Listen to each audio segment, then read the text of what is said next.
following in the footsteps of Sir Richard Francis Burton. You are listening to Brothers of the Serpent podcast.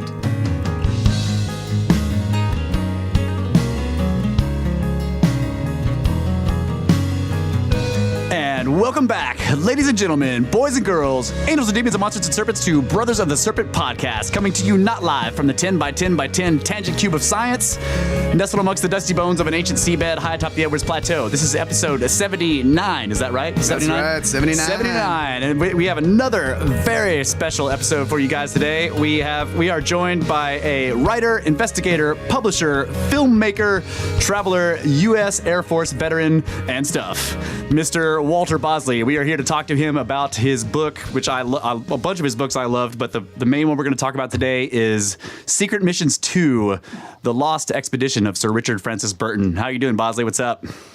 Doing good, guys. I always love talking about this particular book, so I'm excited. All right. Amped up here. Man, I'm super stoked about this. Like, I have loved this book for a long time.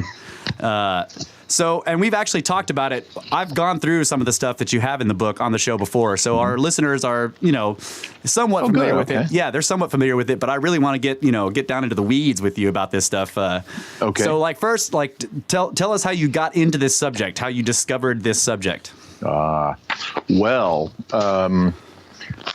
have been an admirer of Sir Richard Francis Burton for many years. My interest in him started in the 1990s.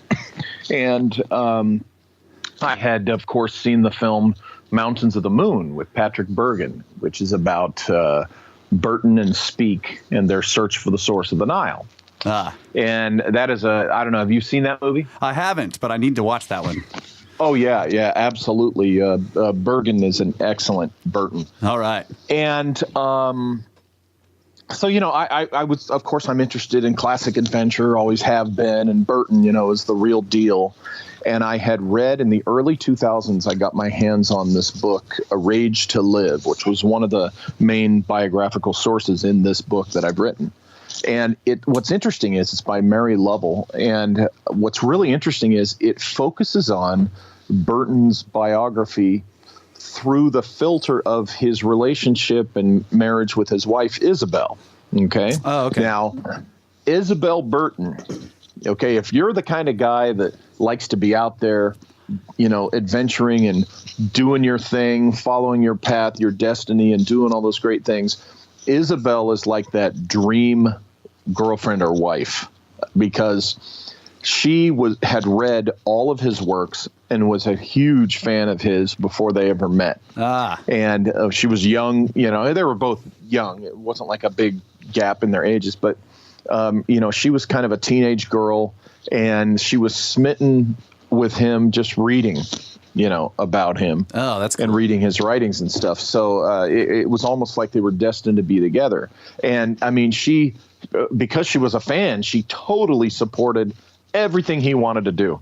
And, and she even at times went out on trips and some expeditions with him. And she was just like the perfect person, the most perfect person for him to, meet and hook up with and stuff. And it made the biography all that more fascinating, from that perspective. Yeah. So, here I am, a Burton fan. I had read that book. I had read most of the biography by Rice, the author Rice, and I had not read the Brodie biography. But I pretty much knew what most people know about Burton. But the years pass, and I'm researching. Oh gosh, what was I researching? I was looking into it. Might have been after I finished the Cabrillo book, Secret Missions 1.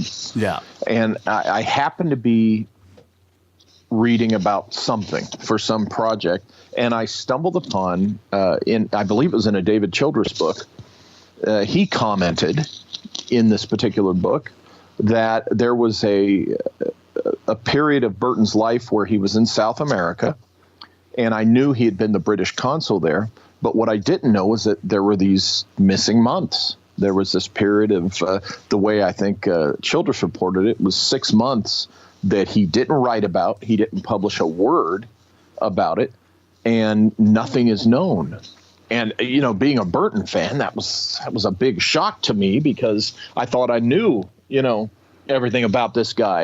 And certainly that there was a missing period of months was astonishing, because Richard Francis Burton, anything about him, he was prolific is an understatement. This guy wrote about everything he did. Oh, what happened, buddy? Sorry, my dog. And no problem. He wrote about everything he did, okay, and published it. A case in point, and you guys have read the book, when he went to Utah, okay, and spent 3.5 weeks in Salt Lake City, I even make a comment about, oh my God, I slogged through his book on because it's the driest thing he ever wrote. I mean, it's excruciating to go through that book. And that's the point. The point is that,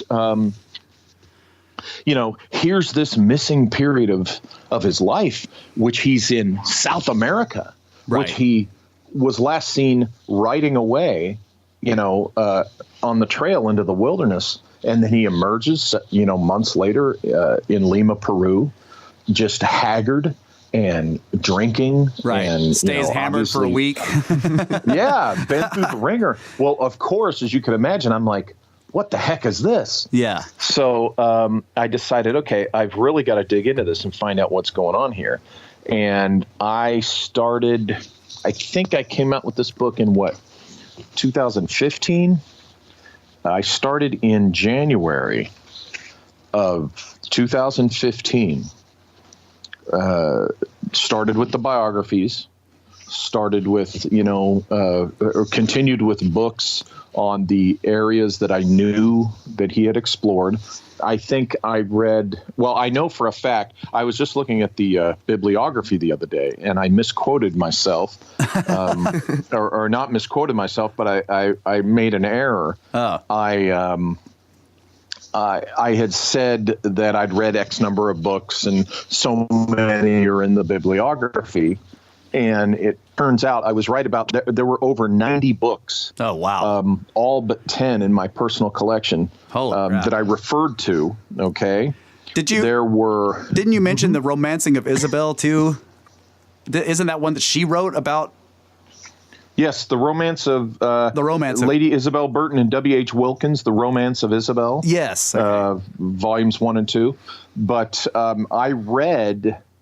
I referred to 90-some. I read, I think, 75 or 80 cover to cover. and then, of course, there's the ones that end up in the bibliography because, they were most important. But here's the thing. I spent 4 months, 7 days a week. My main job was just reading. Wow. All the available material and relevant material. It was the first time I had really, in any of my nonfiction, the first time since Empire of the Wheel that I had, just taken such a deep dive into the material. So you like Burton, you disappeared for 4 months. Yeah, exactly. I was just, there's Walter, just reading. I reread several of David Childress's Lost Cities and Ancient Mysteries. Yeah, those are great books. Yeah. And if you could see, I'm sitting here right now, the Lost Cities volume of South America is on top of my stack here. And there's just a garden of red paper marker tabs just sprouting out of the top of the thing. Yeah. So that's what it was. The long story short was when I saw that there was a missing period of, it turned out to be 4.5 months actually that he was truly missing. Yeah. A period of about 4.5 months with Richard Francis Burton in the heart of the Mato Grosso, the South American jungle. Yeah. And we don't know to this day, what the heck he was doing when he wrote about everything else that he did. Except for isn't there all the boring stuff? Isn't there a month missing from India as well? Didn't you say that in the book? I don't know what it is. There's a period missing when he was in the United States in 1860. Oh, that's right. That's right. Yeah. Yeah, definitely a period. missing there for about a month. Yeah. After he went south of Virginia, he then reemerges without Dr. Steinhauser, I think is the guy's name. Maybe I'm getting him mixed up. Yeah. Sometimes I get him mixed up with the beer Steinlager, but that's easy to do. He turns up in St. Louis, so clearly he's kind of looped around up the Mississippi. But yeah, other than that, and as you guys know, if you read the book, I think there's a direct correlation to his visit in Salt Lake City. Absolutely. With Brigham Young and what he ended up doing in South America. Right. And I definitely want to get into that because we discussed that topic, and we actually had it was interesting. We discussed that topic, and this was early in the podcast. We discussed the topic of the golden pages, right? The metal pages or whatever. Yes. And how a lot of the material that I was discussing during that podcast, a lot of it came from your book that I completely agree with you that Joseph Smith actually found something, right? Yes. Because one of the questions one of the things we were saying was look, the guy was a known fraudster. And yet he ends up getting all these people to follow him out into the middle of nowhere. How does a known fraudster do that unless he actually found something, At the very least, and I know I take, a lot of crap for this from some people, because there's people, we got a lot of people that just love to throw the baby out with the bathwater. And right. You can't do that. And if you can reject everything else about Joseph Smith and Absolutely. Mormonism.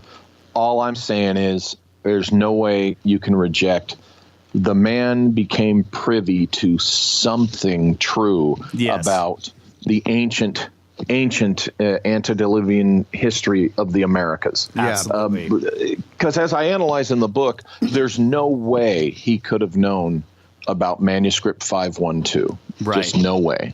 So the fact that in his Book of Mormon, he talks about those 7 cities, and particularly, which I know we'll get into, the issue of Zarahemla. Exactly.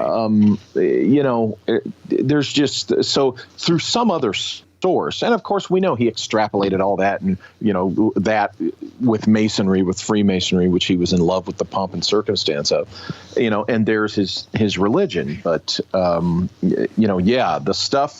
stuff about ancient history, he somehow, I'm convinced, learned something true and real there. Yeah, what was interesting about that, we published that show where we were kind of talking about the metal pages and how we think that was right, and then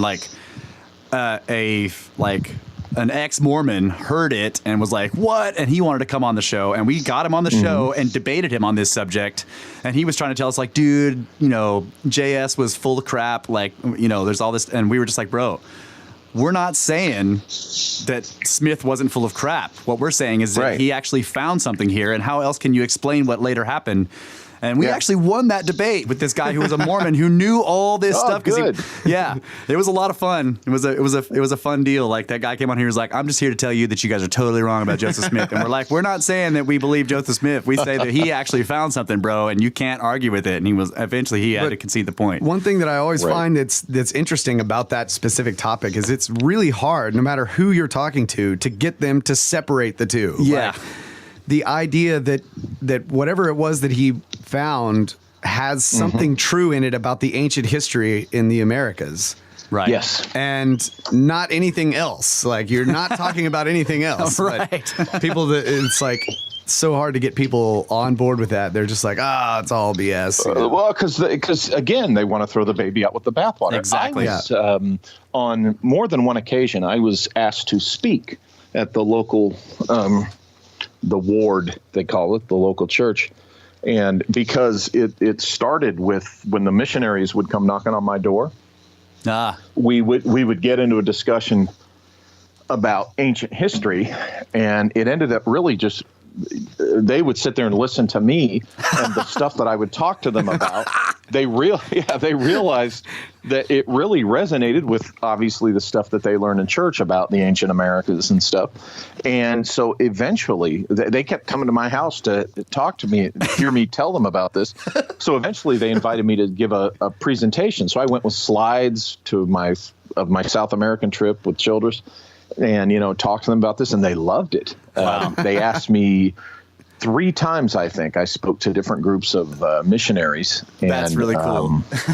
There's an interesting story that's kind of, too long to go into right now, but I apparently was aware of one of their principles involving when the soul comes into the body, and I had come to that through my own my own ruminations on the subject of reincarnation and stuff. That's interesting. And they tried one time to recruit me to give me the be a Mormon pitch.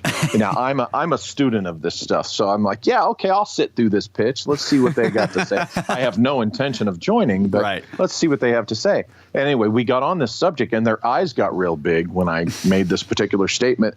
And they looked they had an elder there who was more like my age, not old, but and he was squirming. And anyway, long story short, they flipped forward in their little pitch book, and there was exactly what I had said in a diagram. And they said, we usually don't get to this until like the 3rd meeting with someone. Walter Bosley is the next prophet.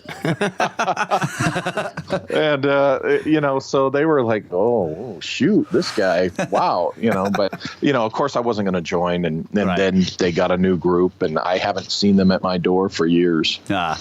That's still a cool story, man. I already know all this stuff. one of them probably got a hold of my Pulp Fiction, and they realized, we can't have this guy on our church ground anymore. Okay, yeah. He'll bring the devil. You can't have an acolyte blowing the mind of the elder. That's right. That's right. Yeah. Let one of them read Secret of the Amazon Queen, and they'll be twisted forever. Well, I really like that whole section. So you think Burton went there to try to get Brigham Young to allow him to see the pages, and you think that actually happened? Yeah, I think so. He, as I found out and as I state in the book, he and Brigham Young, hit it off real well, because Brigham Young was not, a milquetoast, soft-handed church pastor, right? Like a lot of church pastors are. And he was, he was one of the Mormon frontiersmen. Right. He was one of those kinds of guys. So he had a lot of respect for Burton's work, and he was very familiar with the details of Burton's work. Being able to sit there on a map of Africa while Burton sat there, he's saying, and then you went here and did this, and this was amazing. And so they were a kind of similar guys in that regard. And I think that.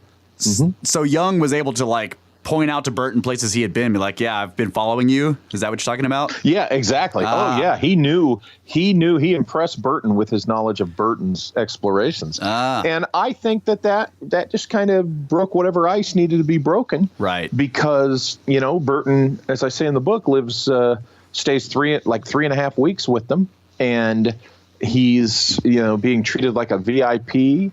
And then recall they give him that book on surveying, right? On land survey and stuff.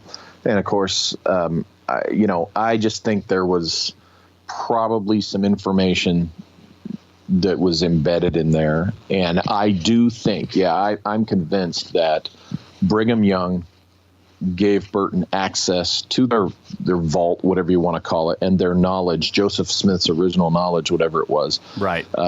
Of the South American stuff. Okay, do you think there's any cryptic information in Burton's incredibly boring treatise on the farming practices of the Mormons? Do you think he put anything in there? Or? Only to the extent when you read him when he's talking about Zarahemla and the other cities, when he's talking about how he learned about that. They of course it's in the Book of Mormon, and I believe he briefly, best recollection, he briefly discusses that he was able to talk with Brigham Young and the big mucky mucks of the church, right? The elders, the senior elders. So, but as far as anything specific data, no. That book that he wrote about his time there was done at the urging of his publisher. His publisher said, "You've got to have another book out, Richard." Mm-hmm. And he was like, "Well, I just don't have anything to write about." He goes, "No, just crank something out, and that's Right. what he did. So there were no like one-time pads, no hidden information in there. No strange capital not in letters. that one. And I, like I told you, I read that god awful bore cover to cover. Like, oh my God, because I was looking for that kind of thing. Yeah. Oh, okay. You know? Yeah. And Okay, so let's back up a bit because, like, let's get into, Burton's matriculation at Oxford, how all that happened, how you think that he got involved with the various groups that he got involved with. Then he goes to he goes to India as a surveyor for the East India Company, right? Yep. So yeah, his father was. Go ahead. You were going to ask a question. Yeah, I was going to say no. Like, let's start with let's go back to the beginning. Like we should have at the start. I asked the wrong questions or in the wrong order. But like, so at the beginning, like you said, his father was it an alchemist, right? Probably. Well, yeah, his father was an actual officer in the British Army. Right. Okay. Interestingly, Burton was not. Burton was East India Company, of course. Of course. But his father was a career military officer. His father was an interesting character in that, yes, it's known, very well known, when you get into the biographical material, that his father, messed around with chemistry. Right. I mean, it says it there. And I did an analysis, and of course this is in the book, as you know, of all the places that Burton and his family had lived, where he had grown up, and his father had taken them all over the place because his father was in search of something.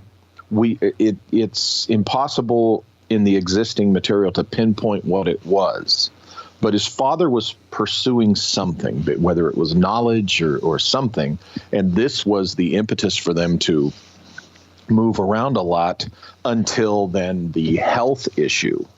We're told that there was some family health issues, and that's why they also had to move around. But that might have been just, the overt excuse Right, a cover. for being in certain places. Because as you look at it, the places that Richard was exposed to as a kid have this history in Hermeticism and, Gnostic stuff and just all sorts of alchemical, just rich in alchemical historical associations.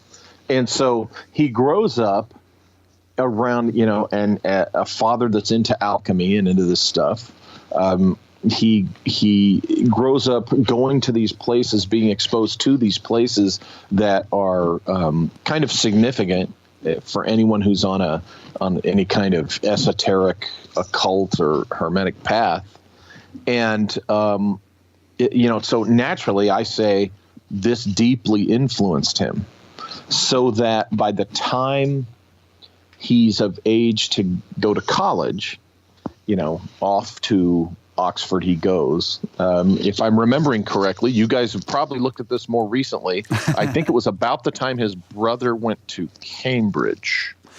Right. It's around that time. Yes. Yeah. And he goes to Oxford, and I suspect that it was either right before he went to Oxford, and therefore he went there at the urging of, or while he was at Oxford, he was recruited by some secret organization, some secret society, not necessarily Freemasonry, but certainly, with Freemasonic associations, because we know the history of Oxford. Yes. Is tied in with Freemasonry, of course. Right. And the Royal Society, right? You talk about that a lot. And the Royal absolutely, because we know that, he very famously worked for the Royal Society. Yes. And what's interesting is the era in which he comes in, he has this background where he's exposed to all this hermetic, occultic, alchemical stuff, that world.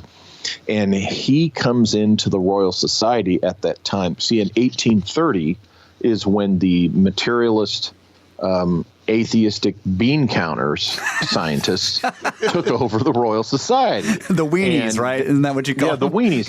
And They hated the philosopher-scientists. Right. Yeah. See, they hated the philosopher-scientists who invented and created their profession and discipline. Of course. They hated the philosopher-scientists who founded the very society and built its reputation that they were in. They hated the philosopher-scientists who have a much more comprehensive grasp and point of view of reality than they will ever be able to. Right. So they finally outnumbered the philosopher-scientists, and by 1830, they pretty much took over the Royal Society in this case and steered really the way professional science went from that day forward in the West. Right. There's a lot, unfortunately, there are a lot more weenies than there are natural philosophy polymaths. Yeah. Right.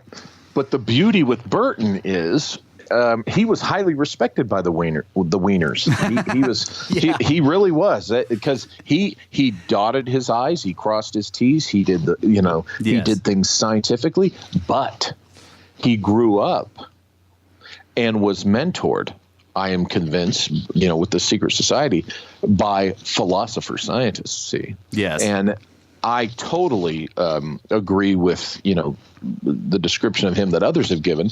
That basically he was a philosopher scientist in the midst of the materialists, yes, the reductionists, and he was a master at cover, right? So that even could have been, yes. Yeah, see, that's another aspect. When you're in my profession, and the history of espionage and intelligence and all that stuff, the spook world. You definitely, what you learn about Burton is he was a master at disguise and going undercover. And I mean, he was one of the original guys who really, you live the cover. Right. And he could, he had those natural skills. And, some of that went into fooling these materialist guys in the Royal Society, that he was just one of them. Oh, strictly science, strictly facts. Right. No, nothing esoteric to be seen here. But of course, they knew better, because when you looked at his literary work, you look what he focused on. Translating 1001 Arabian Nights and the other stuff, and and of course the Kama Sutra. Right. Which definitely was one of his favorites. So what didn't you say? He's also a master of languages. He had just this natural ability to learn languages.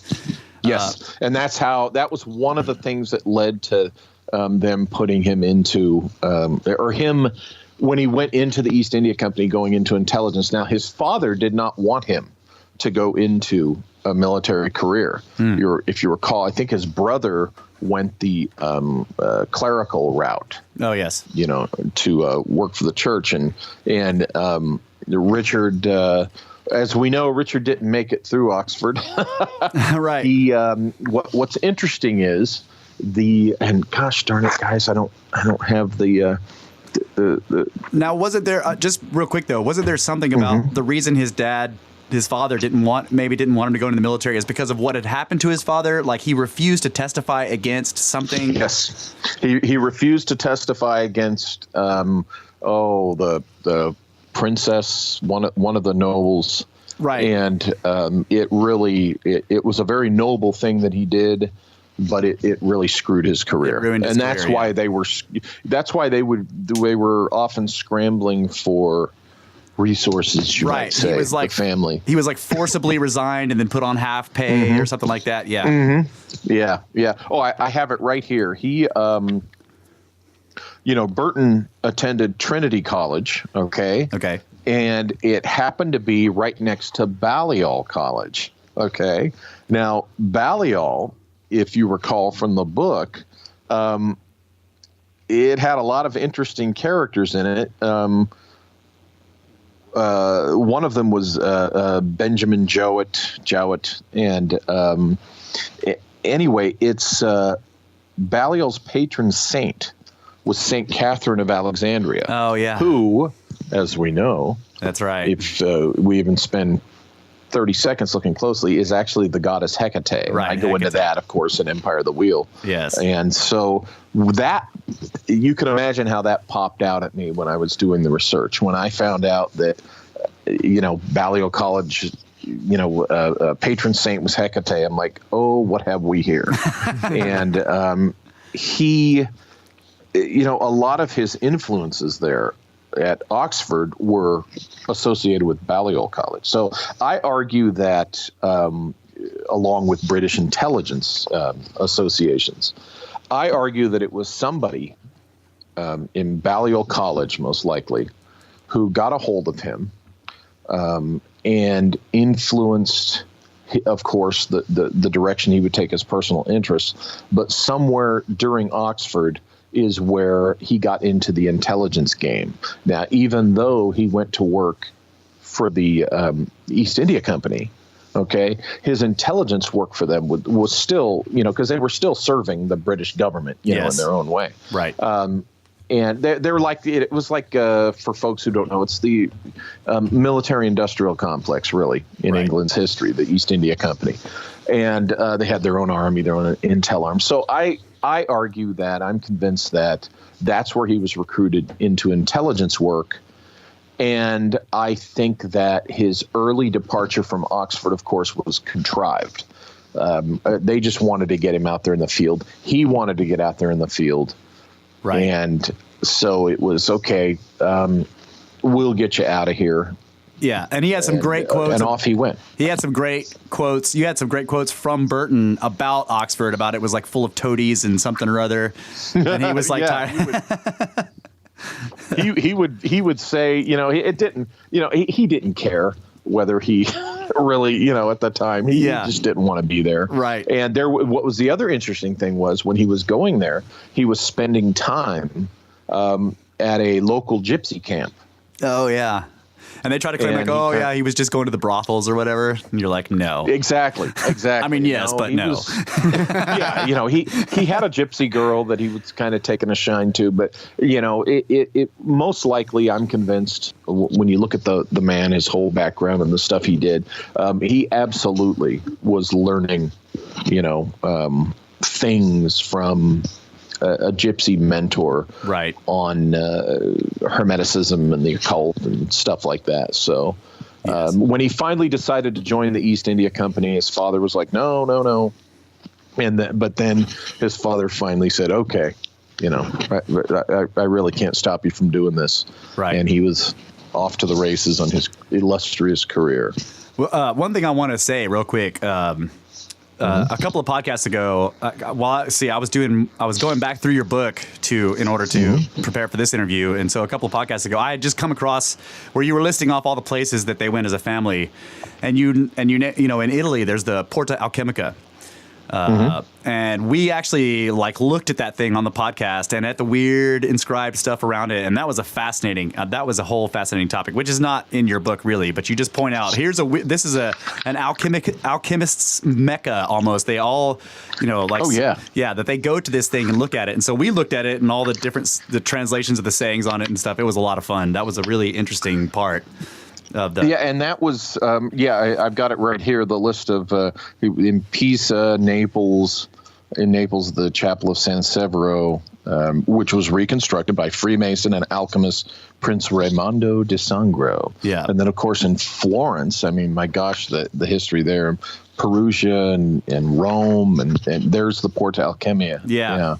Yeah, that was a fascinating, just that side topic from your book was just like that fueled 2 entire segments of our podcast one day. Oh, wow. You guys really, gosh, that's what I'm saying. You're going to embarrass me here tonight because you're probably more fresh into this book than I am now.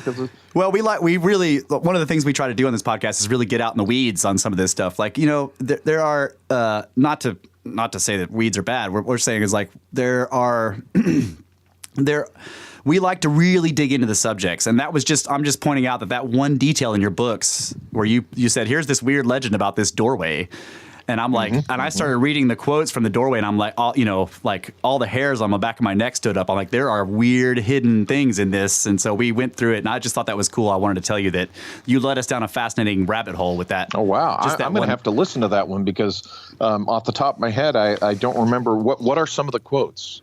Well, they basically, it looked to us like it was metallurgical, and the quotes, they use all these symbols, dragons and a goddess named Diana and everything. I can't remember the quotes directly, but it's basically associated with a planet and a metal. Right.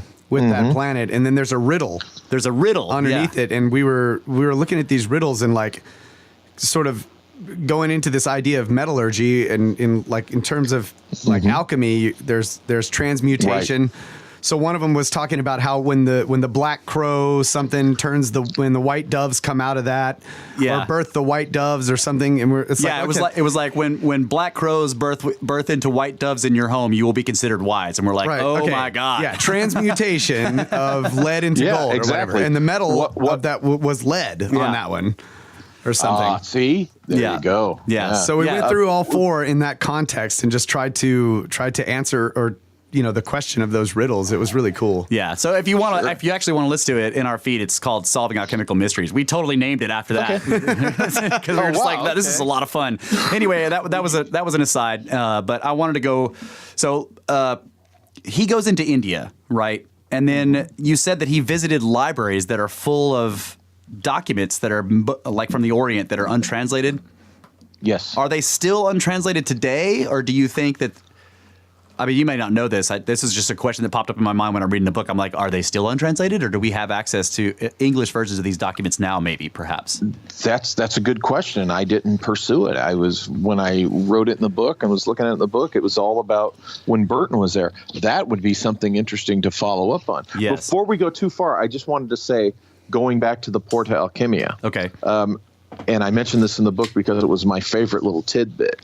And that's the part where the last anyone saw of Giustiniani Bono, who built the Porta Alchemio, he was passing through the actual door of the monument, the portal itself. Right. And he had left behind a strange, unexplained document and some gold flakes. Exactly. And he was never heard from again. I love that. Yeah, that's freaking awesome. Yeah, that's why I went to look at it, and then apparently they had inscribed some of the stuff from that strange document around the doorway, and yeah, I decided I was going to find some strange document with weird characters in it and carry some gold dust in my pocket just in case I get abducted. I'll just throw them on the ground so that it will become a massive mystery. Yeah. Oh yeah. Just in case. You never know. All right. You want to be prepared for these things. That's right. You got to be prepared to vanish without a trace and leave behind a mystery. All right. So moving forward, you were telling the story. He leaves Oxford. What next? Well, he goes into the East India Company, and that's how he ends up in India.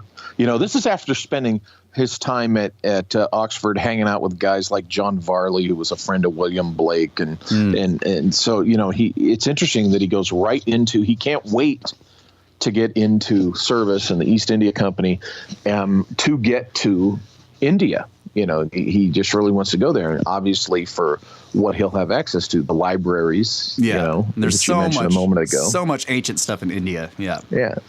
And he at this time, and this is why we know what he was doing for his official duties. Right. That's in the public record.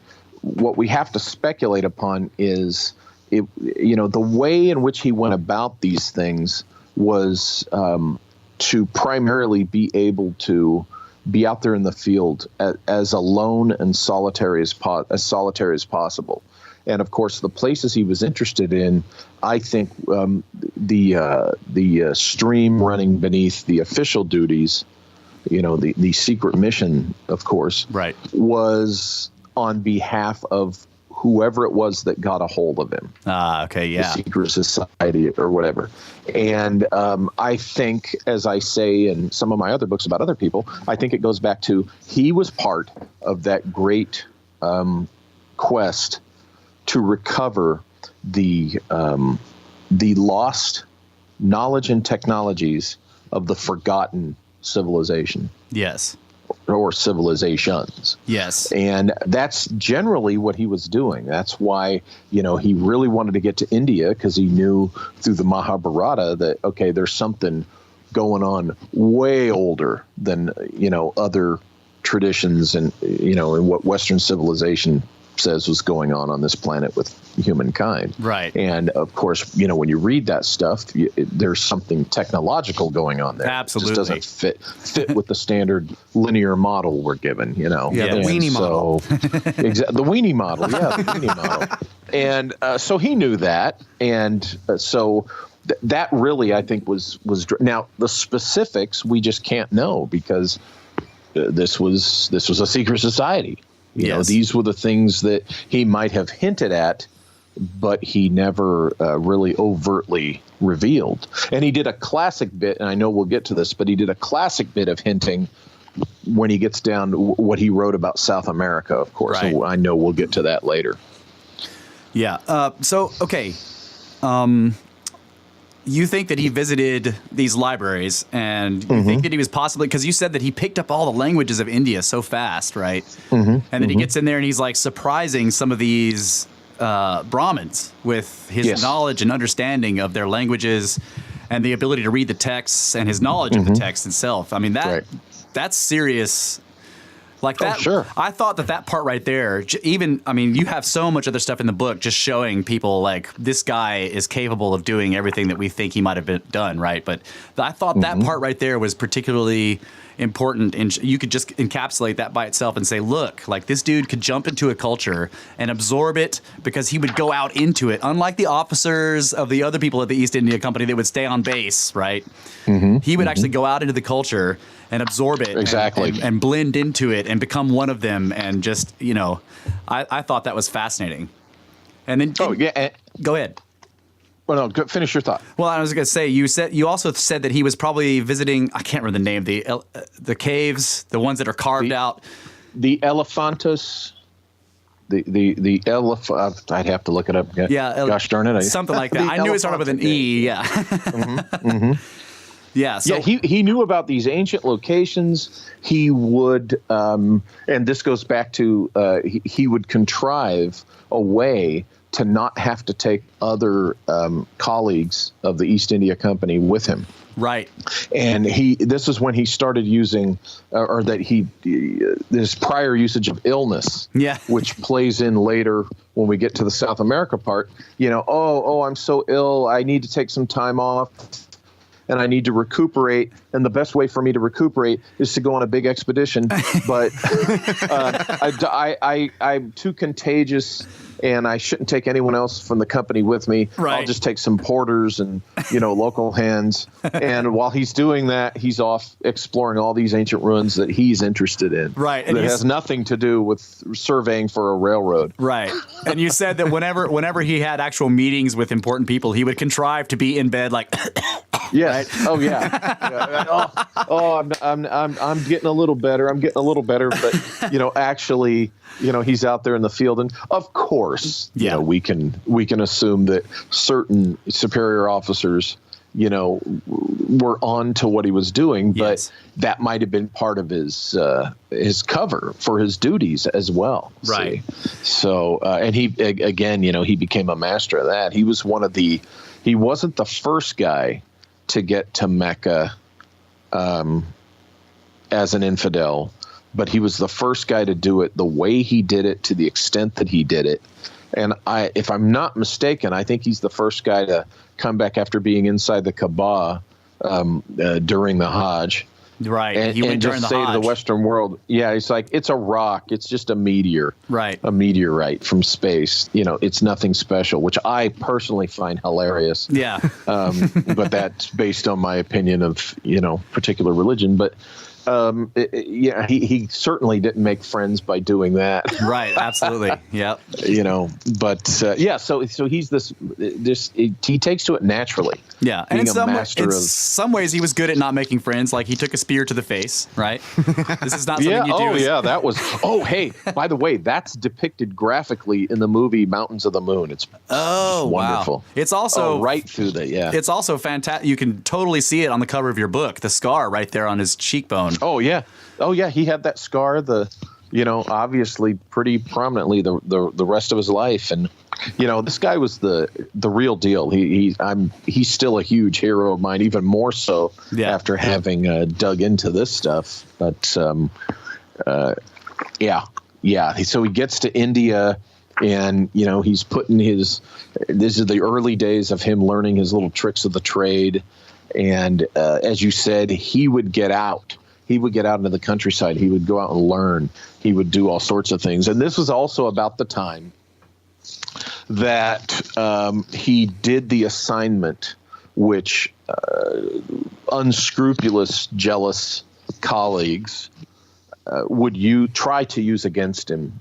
And that was the accusation of going to the homosexual brothels. Oh, and Burton liked little boys, that kind of thing. Well, the truth, of course. The documented fact, if you recall from the book, the documented fact and truth is that he was assigned by the commanding officer to go in undercover and observe the other British East India Company officers who were engaging in these acts and practices and to report on it.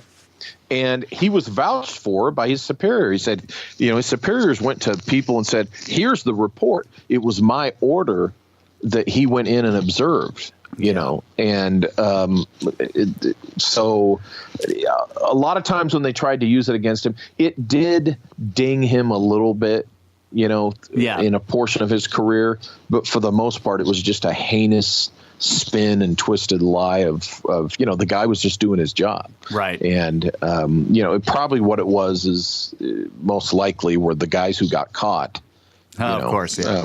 Just trying to get revenge. But when that comes up, that's the origin of that. And it's not true about Burton at all. Right. Yeah, that's a classic. It's sort of a classic ad hominem, right? Just attack the guy's character to try to take him down. And I'm sure some of the guys that got busted had connections to hire people. Oh, yeah. So that's probably what happened. Exactly. Oh, exactly. Yeah. He just pissed off the wrong guys by exposing, something they were doing indeed. And, they tried to mess with him. But on a certain level, he didn't care because his career was not really all about a military career. I mean, come on. He was not a naval officer. Right. A naval captain is he was essentially this was an army. This was army ranks. Right. I mean, I'm a captain for crying out loud. And that's only, it's company grade, and it's the third level of company grade. And, that's the rank, that he earned, and that's the rank he died with, because his real work, what he really cared about was, the pursuit of this knowledge and the exploration and the science that he did. Absolutely. In the pursuit of this knowledge of this lost and forgotten world. Right. So he's done with India. He comes out of there with all kinds of knowledge that we don't exactly know what for sure it was, but he definitely went to. And I wanted to say, just for the listeners, like the caves are not caves. They are rock cut temples. Okay, I just wanted to make sure that, like, I hate it when, they're called the Eleganta caves or whatever, but they're really these absolutely gorgeous, completely unexplainable rock cut temples that are just. It was not a bunch of monks using spoons that were bored. Like, thank you. Yeah, it's one of those. It's definitely one of those. How the heck did they do that kind of things? And I've not personally. It's so frustrating for me. The very first place I ever wanted to travel. When I got it in my head that I wanted to travel out, in the world, was India. And I have yet to make it to India. The closest I've been was I had to spend some time in Pakistan on my job in my past career. Right. And I was in Islamabad and Karachi. And to be that close to Mohenjo-Daro and stuff like that, to not be able, close. To go, it was very frustrating. Oh, man. Oh yeah, Mohenjo-Daro. Yeah, so you actually mentioned that in passing in the book, that he was close to these areas, and these. You're talking about the ancient Rama Empire and how that. Like the legends are that they battled Atlantis, right? And he's in the area where some of the remnants, possibly, of the ancient Rama Empire still exist, like Mohenjo-Daro. And then there's and of course there's the whole thing with Mohenjo-Daro where there's the strange, the strange way that they found bodies laying in the street and so on and so forth. Right. As if something happened, right. Like Pompeii style, where it was fast and it was incredibly destructive. Right. Yeah. And some of the bricks are vitrified in strange ways and so on and so forth. Yeah. And then, of course, well, this is more in the weeds, but you also mentioned that there was a city that we know he was in. We don't know if he went to Mohenjo-Daro, but he was in the area. But there was a city that we know he was in where you said that there are foundations made of like unexplained, like what we call impossible blocks, like extremely large, polygonally laid, no mortar stones, so on and so forth, like that. Oh yes, and I'm trying to find the name of that city here. It's in the Rama Trail bit. It is I think it's Vijayanagara? Yeah, something like that. Yeah, and I apologize to any folks who know how to and then there's Hampi, and Hampi's the site of it's the so-called Atlantean League of megalithic builders. Right. And in these cities, in this particular one here, are these stones that they're just like the stones you see in Peru or anywhere else. We call those we call those impossible blocks. That's what we call them on this show. I like that. Impossible blocks. Yeah. So he's going to all these places that are associated with of course the Rama Empire. Yes. And this idea that there was this huge conflict between two technologically advanced civilizations, as talked about in the Mahabharata, and the weapons they're using are nothing short of nuclear weapons or some type of laser beams, and just all sorts of modern technology. It's insane. Giant space lasers. I mean, it's when you read it, you're like, okay, somebody who was maybe not necessarily technological is trying to explain technological stuff in a language that doesn't have technological jargon, right? Yeah. Exactly. The other places, it's the Ajanta caves and the Ellora caves. Yes, that's right. And of course, there's the Elephantas, and then there is he's just all over the place, over the place in this particular region, and he's supposed to be surveying for a possible railroad. Okay. So he's going to take it through all the huge megalithic architecture, right? Exactly. He's just going to, but he's spending more time in these ruins and in these amazing ancient temples and such. Yeah. So trust me, guys, the train's got to go past these places. Everybody's going to love it. Or we have to go look where the impossible blocks are because we can't move those to make the train tracks. So we need to know where they are so we go around them. And some people could argue, well, maybe he just, had foresight of the tourist industry, but I don't think so. That's what I'm talking about. In fact, I think there's also the city of stone, Madain Salih, which is that was good. In Saudi Arabia. That's one of the places he visited. So he not only just in India, in northern India, but also when he began to go to other places through the Middle East, Africa, and obviously South America, time and time again, he keeps going to these places with this ancient megalithic architecture. Yeah. Well, you can imagine that like after seeing what was in India, he might have easily been assuming like, okay, there was technology that we do not understand anymore. Right. And so maybe all these legends are true, about... So is your point that even if he hadn't already been involved in this, he sees a few of them and he's like, okay, hold on a second. You could even make that argument. Yeah, I'm not suggesting that he didn't know anything beforehand. I'm just saying that once you see he knew enough. Yeah. Once you see that stuff, it's like... If you're not a weenie... Yeah, if you're not a weenie, you got to know, okay, something weird serious happened in the past. Yeah, there's something. Now, see, you got to remember, too, let's go back to he worked for the Royal Society. And when we go back to the guys who founded the Royal Society, yes, they were brought together to the founders of the Royal Society a couple of centuries before Burton. Yes, they were brought together to help England build a proper navy. Right. Okay. But these were alchemists, hermeticists, philosophers, scientists who, we'll help England do this navy. But what they were really interested in was finding Atlantis. Yes, you need a proper navy to do that. And hey, that worked. Dual purpose.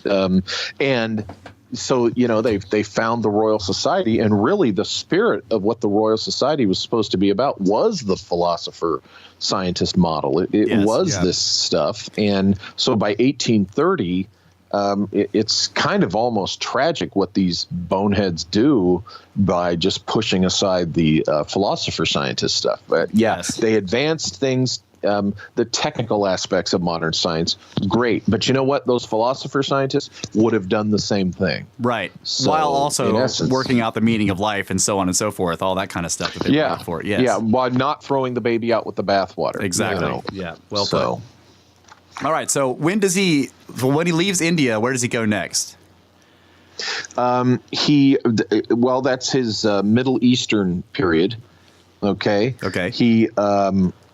He had this dream, this idea that he wanted to cross the Arabian Peninsula. Okay. That was his original intention, and his undercover infiltration of Mecca, was a part of that scheme. And the Royal Geographical Society, specifically who he worked for, they loved the idea. Right. But he wanted 3 years, but they were going to limit him to 1 year. Okay. And that was because there was just simply a superior officer who didn't like him. So he's like, you get 1 year. So Burton, going undercover as a Persian prince, this is in 1853. Oh wow. He heads to Egypt, and he goes to Alexandria, and he changes his identity to that of a mystic holy man.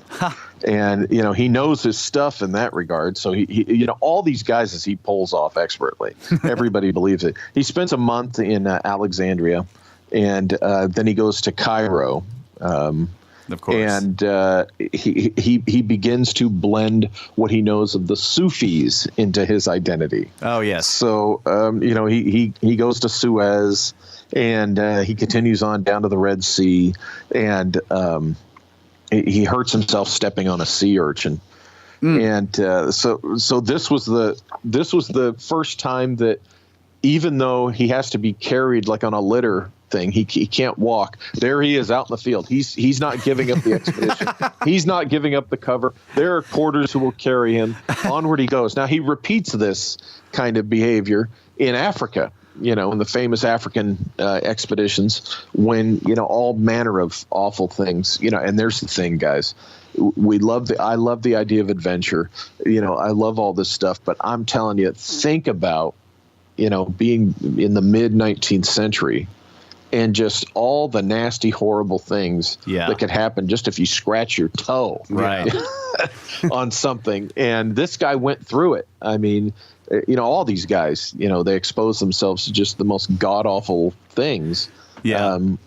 I have this idea. That's what you had to do. I have this idea of like Percy Fawcett, Richard Burton. I have this sort of a picture in my head of this, this classic, just hardcore, like curly mustache English explorer guy who goes out into the jungle, comes back 3 months later with 4 arrows sticking out of his back and just wants to go straight to the pub, right? Like they're so hardcore. It's like amazing how they catch every freaking disease that we can't, tuberculosis and dysentery. They get them all, and then they come back out and they're like, "Oh, I'll be fine. You'll patch me up in the morning, and let's go back out there." It's just this was great. Let's do it again. That's right. Let's do it again. Come on, let's go down to the pub. You crazy bastard! And when I was researching this book, there's a point where I talk about the poisonous snakes, the deadly snakes that are in South America, and if you recall, there are hundreds of different species of poisonous snakes. I only talk about the 10 worst, but it's constantly 8 million ways to die in any given hour of any day in that jungle. Yeah. Well, and there they are. We have an advantage there because we are snake bros. Yeah, those snakes are all our bros. Snakes are all on our side. There you go. There you go. That's a good thing too. But they go, because back then, I mean, we the explorer of today would have all sorts of little gadgets and gizmos and a pistol with snake shot in it or whatever. But still, and it would still be scary. Even today, it's like, stab this massive syringe into your heart. Because you just get like, what? Oh, that's true. Here you go. I didn't like that when I was a little aside. When I was deployed to Saudi Arabia with the Air Force, and we had to get our briefings on the chem suit and the chem warfare stuff, and they've got it's the something. It's epinephrine or epinephrine, yeah. And it looks like it's in an injector that looks like a big magic marker to me. And they tell you it's like, okay, if you have to use this stuff, it's going to be it's you pull it out, you raise your hands above your head, you pop the cap off. That's one. And then two is you bring that hand down with the injector. You bring it down as hard and as fast as you can and just right into your thigh, because it's got to go through layers of clothing. Oh, yeah. And, of course, the so-called needle, is like a hollow metal tube, really. And it's just – and I'm thinking, oh, hell no. I don't even – and honestly, I wasn't afraid of getting shot or the IED or the idea of that stuff. Yeah, that can happen, yada, yada. But it was the horrible, nasty things that the chem warfare can do to you. Oh, yeah. Right. And even that is not as bad as having to stab a giant needle into your heart. Yeah, exactly. What was that I just got done listening to Hardcore History's blueprint for Armageddon, where he talks about World War I, and it terrified me. The stuff that when they dealt with the chem warfare. Yeah, the gas. Yeah. The gas. Oh, yeah, the horrible ways. Ugh. Yes. Ugh. It's just so that was the part that and I'm the guy in this class of 50-some people that they're giving us the briefing and they're telling us about. I'm the guy, the company grade officer, Mr. Smartass, who has to ask them. Okay, I said, okay, give us the real scoop here. What is your calculation? What is the expected rate of loss? Like, in other words, how many of us do you think, out of a given 100, do they expect will survive, even going through all these steps and putting the suit on, right? And the guy was quiet for a minute and kind of smiled. And he goes, there's always one in every class. And I forget what the percentage was, but he goes, yeah. He goes, look, some of you are just going to die. And I got some like pissy looks from people. Yeah. Can you like, hey, hey, I'm trying to find out what's the percentage of chance I'm going to die. I want to know. Exactly. So, and then I read about guys like Burton and Fawcett, and I'm thinking, you could combine all the manly, risky stuff I did, and it would fit into a thimble compared to these guys. Damn. Yeah. The stuff they faced. Yeah. All right. Well, we're coming up on the hour. We usually take a break at the hour. Is that cool with you? Yeah, that's fine. All right. We're going to take a break, and we'll come back with Walter Bosley talking about Sir Richard Francis Burton.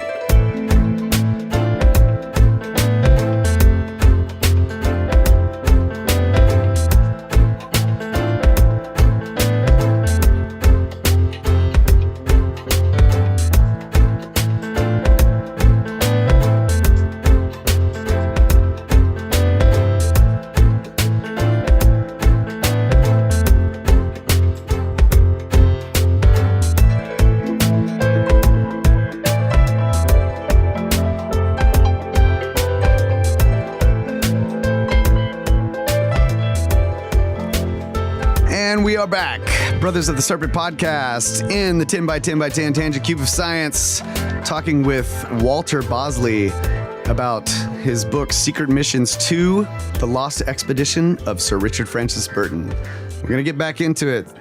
Yeah, we're going to get back into it. So he goes to the Middle East. What next? Keep telling the story. As far as my research in the book is concerned, the next pertinent thing he does, of course, is probably what he's most known for among the average person out there, and that is his explorations of Africa. And he's at this phase in his career where he's out there doing, it's not all about his secret work for the secret society. Right. He is doing some of the most amazing scientific work in anthropology and cartography and such. And he explores Africa. He gets involved with the search for the Nile with John Speke. And that, of course, is excellently depicted in the film Mountains of the Moon. I can't recommend that movie enough. The search for the search for the source of the Nile? Yes. Okay, yeah. And Speke, there was a lot of drama and melodrama, and tragically, Speke died in, what was, of course, labeled a hunting accident, but he likely killed himself with his gun. And, it was just kind of just a tragic story there. And it, again, depicted very well in Mountains of the Moon. So during this time in his life, he's establishing his reputation, essentially. He's becoming the famous Richard Francis Burton. And we get to the 1850s, the late 1850s, around 1860. And, he's beginning to, wonder if things are waning and if he's, over the hill or the best time in his career has passed, if his best years are behind him and such. Oh, yeah. And he ends up getting, he's not traveling for a while, and that's about the time that some of this negative stuff comes up, and he just needs that next thing, and so he accepts an assignment as a British consul in Brazil. And this is in the late 1860s, and I've jumped ahead. What I've forgotten is the 1860 trip to America. So we got to go back. After he does all the Africa exploration in the 1850s and such, he is in this phase of life where, what do I do next? That kind of thing. Yeah. And here he takes an opportunity to go to the United States in 1860, in the year leading up to our Civil War. Right. And he goes with a friend, Dr. John Steinhauser, who, for some reason, he's reluctant to tell his wife that that's who he's traveling with. And the impression I get is that either there was just something she disapproved of there, and also there was something about Steinhauser. There's the possibility that he was an intelligence officer, right? And for whom exactly? That's a whole conversation there, because what was going on with Europe and Prussia and England. And I mean, he was in the English, Steinhauser was in the English army and such. He was a doctor. Okay. And but in 1860, he goes off to the United States, and he and Steinhauser, they come down the coast. They go to New York. They come down the coast. They go to Washington, D.C. They meet with the Secretary of War and a couple of other officials, and then they head into the South. And after they've headed into Virginia, I believe, there's really no record of exactly what they were doing. Okay. And about a month or a few weeks or a month or so later, Burton reemerges alone in St. Louis, having come up the Mississippi. And Steinhauser, for all we know, has gone back to England. Now, what's interesting about that is, in retrospect, we know that there were elements in England that were interested in, the conflict that was brewing in the United States. Yeah. Whereas the Crown and Parliament could not officially give a blessing to the Confederacy.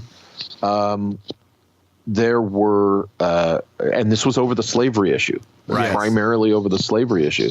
The official England could not give, any kind of endorsement to the Confederacy. There were bankers and money people, in England, who actually were secretly giving their support to the South, to the Confederacy. And of course, this was all about breaking America, trying to break America. You remember they had lost the colonies during our revolution. Then they tried to do it again to us in the War of 1812, and that didn't go well. Yeah. So our own Civil War, the brewing Civil War, was their last chance to do this. Yeah. Now, what's interesting is, in my opinion, I think Steinhauser was the agent of the British who were willing to help Jefferson Davis and the government of the Confederacy. I do not think that Burton had anything to do with that.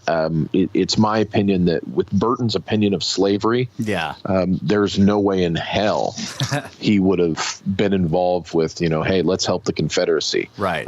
It's my opinion that he wanted to get to the United States for the specific reason of going there. He had never been here, and he just his basic explorer nature, but also to get to Utah, to specifically talk with Brigham Young and see what he could find out about what the Mormons knew about the ancient Americas, specifically South America. And didn't you also say that you think that it's very possible he may have visited some of the mound builder stuff? Because I think during that time that it's undocumented. These are the only two undocumented periods of Burton's life. Right. Okay. The first one was a few weeks in the American Southeast, and I think during that time, between the time he disappeared in Virginia, whenever he separated from Steinhauser, we do know that he visited New Orleans. So between the time he left New Orleans and appeared in St. Louis, I think he visited some of the ancient mound relics and sites and things like that. Yes, right. I do. Okay, so and we already kind of went through the Utah part, but I guess we know why he was there. We discussed that earlier, and of course he then that's really that's it. That he got what he came for, right? And it was time to return home. So he went back to England at that point? Uh-huh. Oh, okay. I had forgotten about that. So he goes back through the Panama Canal. He goes, not the Panama Canal. I'm sorry. Down the coast and then across. He does that land, the crossing, and then takes another steamer, through the area where the Panama Canal would be. Right. For a minute there, I did kind of a brain hiccup, and Ambrose Bierce. Oh yeah, he did a similar thing. Yes, just just a few years or something briefly before the Panama Canal was built, of course. Right, but but Burton did goes down the coast and does the overland crossing, and who knows what he saw when he was there, and then goes back to England. Did he do the hardcore explorer thing where they drag the ship across the? I'm just joking, of course. They but drag the ship across, on the rollers. But so he goes back to England, and then the years after that are the years that he's going through the political difficulties, political with a small p, because he was not a politician, right? But just going through crap and dealing with nonsense, and so by the time 1865, I believe it is 1865 or 65, I think, rolls around, and he takes the consular position. He's ready to go. He's ready to head over there and do what I think he had been preparing and studying to do for years. And who gave him the consular position? Like what part of the government was that from? Oh, the Foreign Office, the British Foreign Office. Okay. Which is essentially like our State Department in the United States. All right. Well, I listened to that. What was the podcast? Radio Mysterioso. Radio Mysterioso podcast with you. Mm-hmm. You said, I know you have a background in intelligence. Yes. And you said when you mentioned the Foreign Office, you were like, and for those of you in intelligence, you know what I'm talking about. But for those of us not in intelligence, what are you talking about? Because I looked up the term, and it's just like, they handle foreign affairs elsewhere. Yeah, and they're the ones who, you know, are the personnel who work at embassies, right, in all sorts of foreign countries. It's an open secret. It has been for a long time. You know, everybody knows that the spies are embedded in the various foreign offices or State Departments of any given country. Okay, that's why in any embassy, for example, when I worked for the FBI before I went into the Air Force, I was on a discrete, what we call a discrete physical surveillance team. Okay. And we had several of these teams around the U.S. And I did have an undercover identity, drove an undercover car, and, you know, but discrete meant a shallow cover. And I would go home every night as the real me. But our main target, I worked the Russians, okay, and I worked against the Russian consulate. All right, that's the location that our Russian spies, our known KGB and GRU agents, or the suspected ones also, that's where they were located, embedded within the Soviet embassy. Right. And the Soviet consulate. This was in San Francisco. And what there is there's always the intelligence branch, okay, that's working there undercover. Now these guys are given, and it's this way with our guys too. Okay, they're assigned to the State Department. You're given a cover. You know, during the day, you're the fish and game representative, you know, of your country, and you're going to liaison with the local fish and game, or the economics, or the, you know, the arts and culture, whatever, you know, finance, whatever, and you actually do that job during the day. But, you know, also you're fitting in, you're also a spy, you know, in his case, you know, working for British intelligence, MI6 or whatever it was at the time. Right. And, you know, or in our case, you're working for CIA. Okay. Yeah. And that part of what you're doing in that embassy, of course, is classified and operational and clandestine. Right. And so, yes, of course, especially because not just his background, but especially because what I'm convinced he intended to do in South America.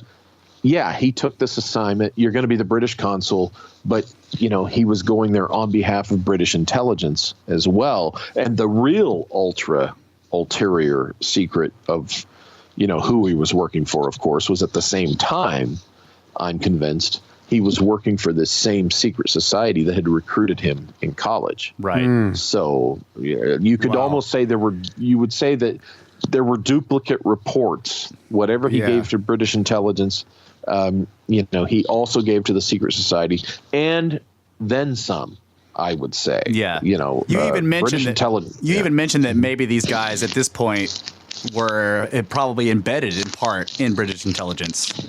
Oh, they would be. They would be. Okay. Like in our intelligence community. You know, I was told, my mentor told me, he started the conversation in getting me interested in that career by starting a conversation with me about my interests at the time in UFOs and strange mysteries and stuff like that. And he told me, he goes, look, the deeper and higher you go in the intelligence community, the more you're going to find guys interested in this stuff. And he's right. You know, dude. So the philosopher spies definitely are embedded within the weenie spies of the intelligence community, and he was right, and it was certainly true in Burton's day. You know, so that's awesome. That is awesome. Yeah. Thank you for that, because I have been mystified by that statement of yours. You know, for those of you, and that's something that's well known. I mean, novelists write about this. It's in movies and stuff. Okay, well, I just you know, I asked the Oracle. I was like, hey, Google, what is the Foreign Office? And, you know, it was basically that. Like, oh, you know, that's where the guy that is interested in, you know, representing the United States in Fish and Game goes and talks to the other guy over there in the Fish and Game. It doesn't tell you that at night he's visiting the gypsy brothels. It doesn't say exactly. Now remember, most of the employees of an embassy or a consulate actually do work for either, if they're English, they work for the Foreign Office, or if they're American, they work for the State Department. Yes. And they really do all that they really are involved in nothing more than that grip and grin cultural exchange. Yeah. Let's all be friends. They have nothing to do with the spies that are also embedded within that establishment, that location. So it's not that it exists for the purpose. It truly does exist for, all that diplomacy stuff. Yes. But it's the best place to also embed the spies. So that's why it's been done for ever. All right, so now that we got that out of the way, so that those of us who are not in the intelligence community understand what you're talking about. So he gets this job. Was it Brazil? Brazil. Yes. So what does he do in Brazil? Yes. He is simply the British consul. He's like like we send an ambassador to an embassy. We have a consul at a consulate. So he's assigned.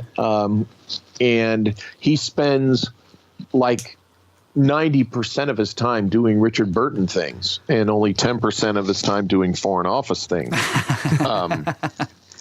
But here's what's interesting. Before he goes over, it just so happens that shortly before he goes over, his wife, Isabel, who I told you about earlier, we are told his wife happens to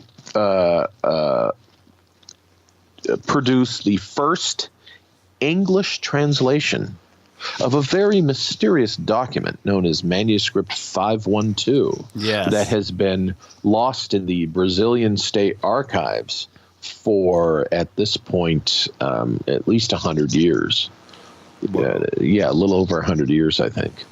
Or about 80 years, something like that. It's just, it's never seen the light of day outside of that archive. And it just so happens that Isabel Burton does the first translation of this. Now, what is Manuscript 512 about? Well, this exploratory group, I believe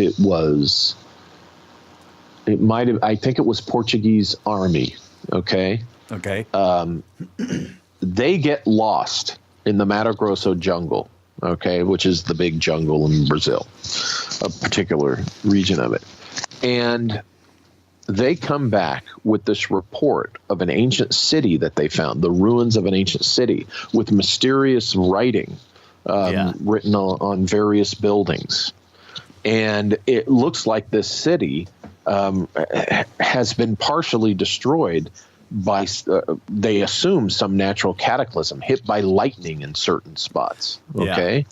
And they write this document up. The commander writes this document up, and it gets filed, and it's in the Rio de Janeiro, vaults of the state government. It's there, and it stays there until somehow, for whatever reason, it gets to England, and Richard Burton's wife, we are told, does the translation. Now, at that time, she was just learning Portuguese. So you've got this interesting document, with this, really, to someone like Burton and the secret society that he, I say he was working for, and particularly British intelligence. It would be a very important document, very interesting to them. And they're going to give it to his wife, who's just learning Portuguese, to translate. Sure. I disagree. I say that what Richard and Isabel Burton did with Manuscript 512 is what the evidence strongly suggests Percy and Mary Shelley did with Frankenstein, and that is that Percy Shelley was the real author of that book. And I know that. Read Scott DeHart's book, Shelley Unbound. It will be an eye opener for it. And of course, all the scholars out there that Mary Shelley's a big feminist icon and all that. They hate the evidence in this Scott's theory. But hey, read the book, you'll see. I say that Burton and Isabel worked on it together, but I think Burton was the one who really did that translation. Right. Now, why is this important? Because it deals with a lost ancient city, which happens to be in the same exact zone and area of one of the 7 cities mentioned in the Book of Mormon.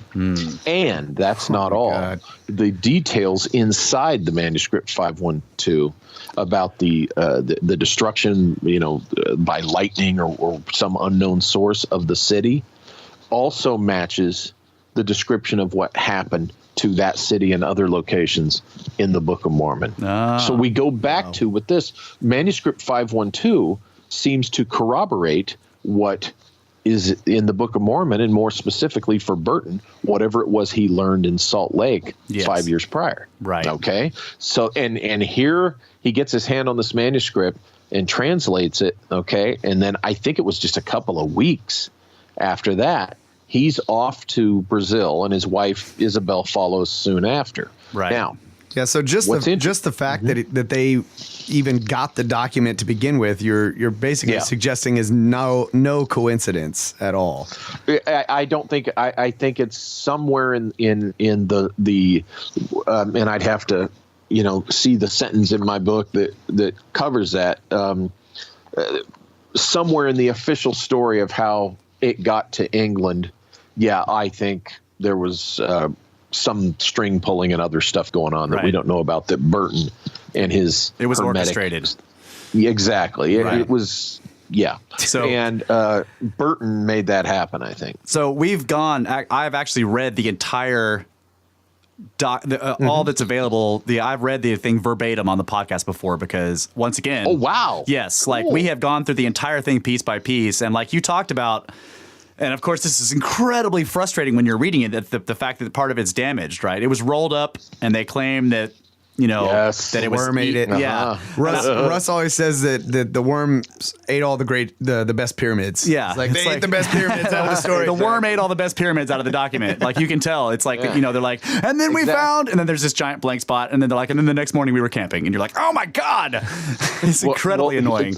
The next wild thing with the manuscript 512, of course, is the 3 years that Burton spends being a consul.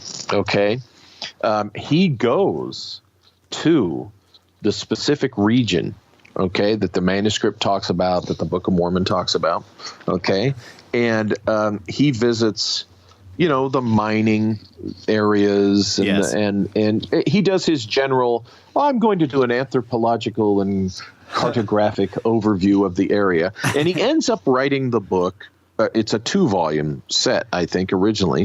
He writes Explorations of the Highlands of Brazil. And that's published in 1869 later. Okay.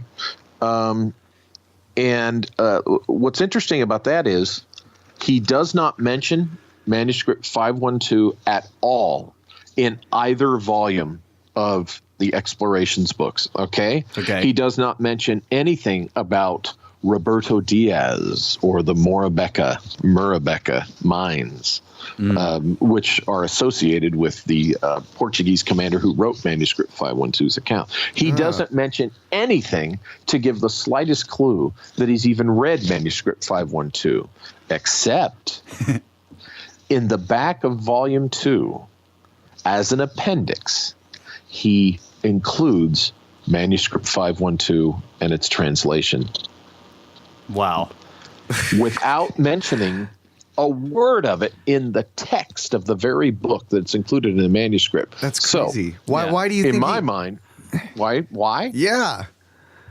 I think he was given a huge clue as to what his intention was for South America. I think he was given a huge clue for those who aren't complete boneheads to get what he was really looking for. He was not going through the Central Highlands of Brazil, to inspect, the mines, the nut groves, or the mines, or the fish and game stuff. So no. So you think that in some way or another, because he was basically, he put this in his publicly published books, and you also indicate that you totally believe, and I completely agree with you, that he was making classified reports that remain classified to this day, but he wanted in some way or another, like, he couldn't just totally come out and say it, but he wanted to give the public an indication because he in some way wanted the greater public to have a way to find out what's going on here? Is that what you're talking about? Exactly. Yeah. Yeah, I think so. I think so because I think when you read his and I read it cover to cover, both volumes. When you read the explorations in the Central Highlands of Brazil, it was a recon. It was a total recon of what is, this big mysterious expedition that I propose. What he was actually doing. I just want to say that after reading about that manuscript in your book and then going and looking at it online, I have you to thank for many sleepless nights on Google Earth looking for that freaking city. I freaking looked all over the place thinking like there's enough indications in this document. Like, okay, we've got this. I mean, the guy talks about they're looking at these mountains of crystal. And like I'm like, okay, surely I could find crystal mountains in Google Earth. Nope. And there are places on Google Earth in that area that are covered in clouds in the Google Earth pictures. The only places, that drives me nuts. Like you can look at anywhere else on Earth and there's no cloud cover because they take the satellite pictures and put them in there that don't have any, except that there are some of these pictures in this area on Google Earth where the whole place is covered in clouds and you can't see the ground. You can't see it. I think to this day, the organizations in the know that know what's really in that jungle and know what's true about manuscript 512 are definitely camouflaging and keeping it from us. But to go back to this is where I think the thing that really sparked young Burton's interest in the mysteries of South America was he was for years a huge fan of this poet. I always mispronounce it. It's Camões or Camoens. Hey, we have a long tradition of totally butchering people's names on this show. Okay, so good. well, Camões was the author of O Luciatus, this epic, adventure told in verse. Okay, in that talks about also those crystal mountains you're talking about, and it also suggests that Vasco da Gama, even though the historical record tells us that he only came within 600 miles of the South American coast, the O Luciatus suggests that he actually came to South America. It says as much. When you read O Luciatus, it reads like a secret report that Vasco da Gama did, of a clandestine undercover expedition to South America. Because you go back to manuscript 512, you do a comparison between O Luciatus stanzas of that and manuscript 512, you find all sorts of almost identical descriptions. And the crystal surface of the mountain, what you're talking about, is one of those things that's found both in O Luciatus and in manuscript 512. And as you know, I do a side-by-side kind of comparison of both those yes, texts. you actually have it in the book, yeah.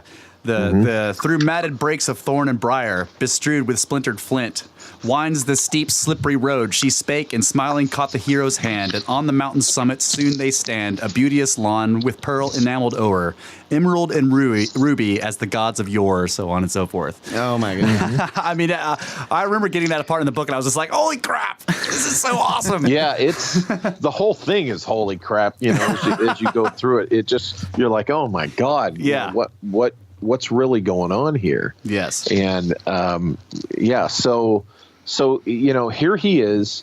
He's been at least since a young man, a lifelong fan of this particular work in verse about a journey to South America by this famous explorer Vasco da Gama, and then here he pursues what the Mormons know about lost cities in the same area as what's suggested in O Luciatus.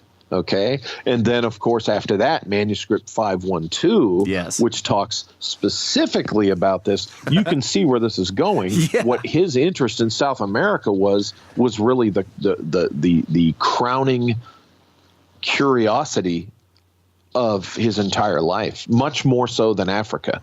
I am convinced. Mind Just blown. blew my mind, man. Mind blown.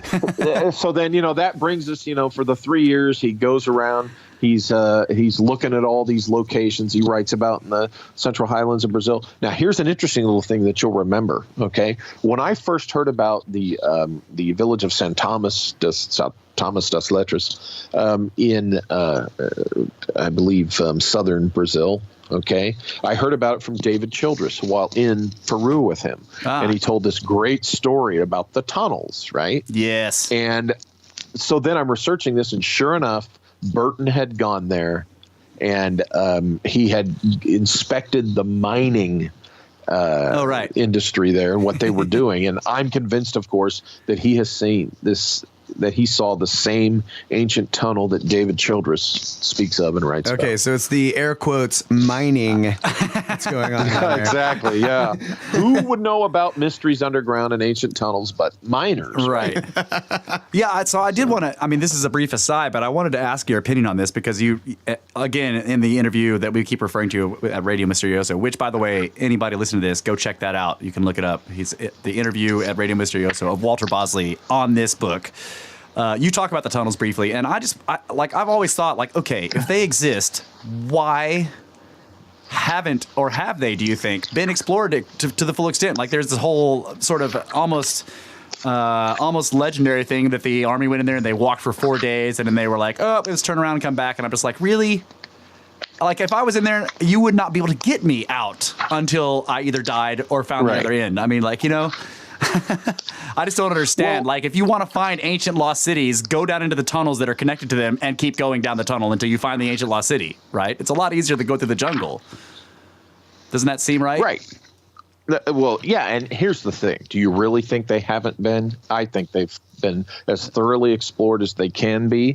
I think that's what I'm talking about. We know from the one story that the military unit, the Brazilian Army guys that went in there to explore that, they shut down access. Now, what's interesting is David told me specifically that, they went for a pretty long walk. Yes. They walked as far as they could to the point where they realized, okay, we would need food and water beyond this point. Yeah.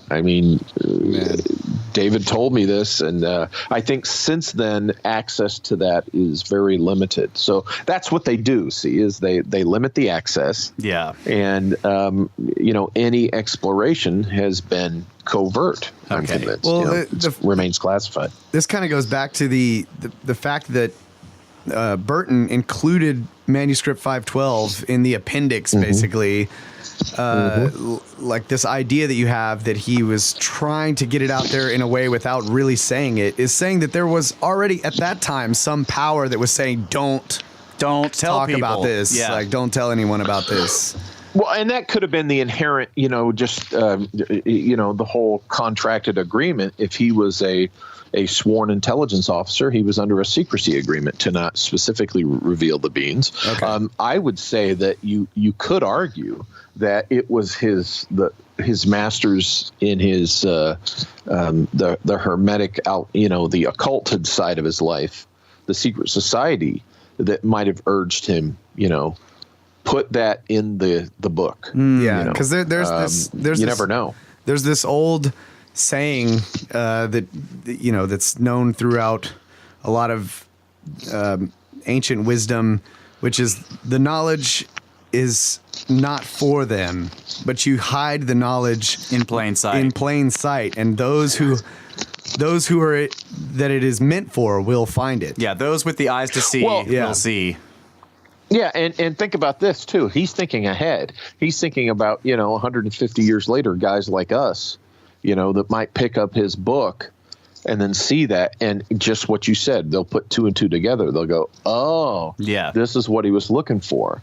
And, remember that translation, he and his wife would own that, or his wife, if we're to believe the story that she's the one who did it on her own, either he or her, that translation was, their copyright. So he could put that in there. I wonder if that might have been part of the strategical move, if you're correct in your that it was his idea wife. that it was his wife that translated it.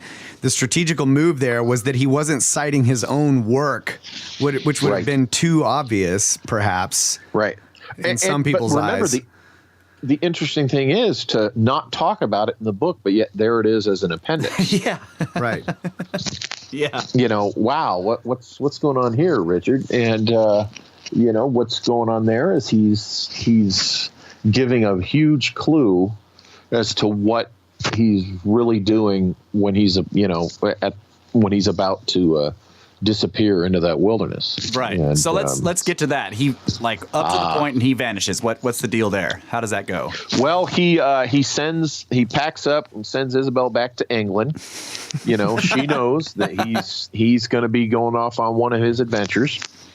And by this time he's I think in his late 40s, if I'm not I'll have to he's at that middle-aged point of life. And he ends his duty as a British consul, and he heads down into Argentina. He goes to Buenos Aires, and while he's there, he's drinking it up and just kind of bragging about how he's going to go across the Andes. I mean, he's bragging, every day. I'm going to go across the Andes. I'm going to, go into Chile, and he's just drinking and he's just not making a good impression. And there's this one guy who's a local official from the local embassy there. I think it wasn't Tutal. It was the other guy who I kind of poked fun at.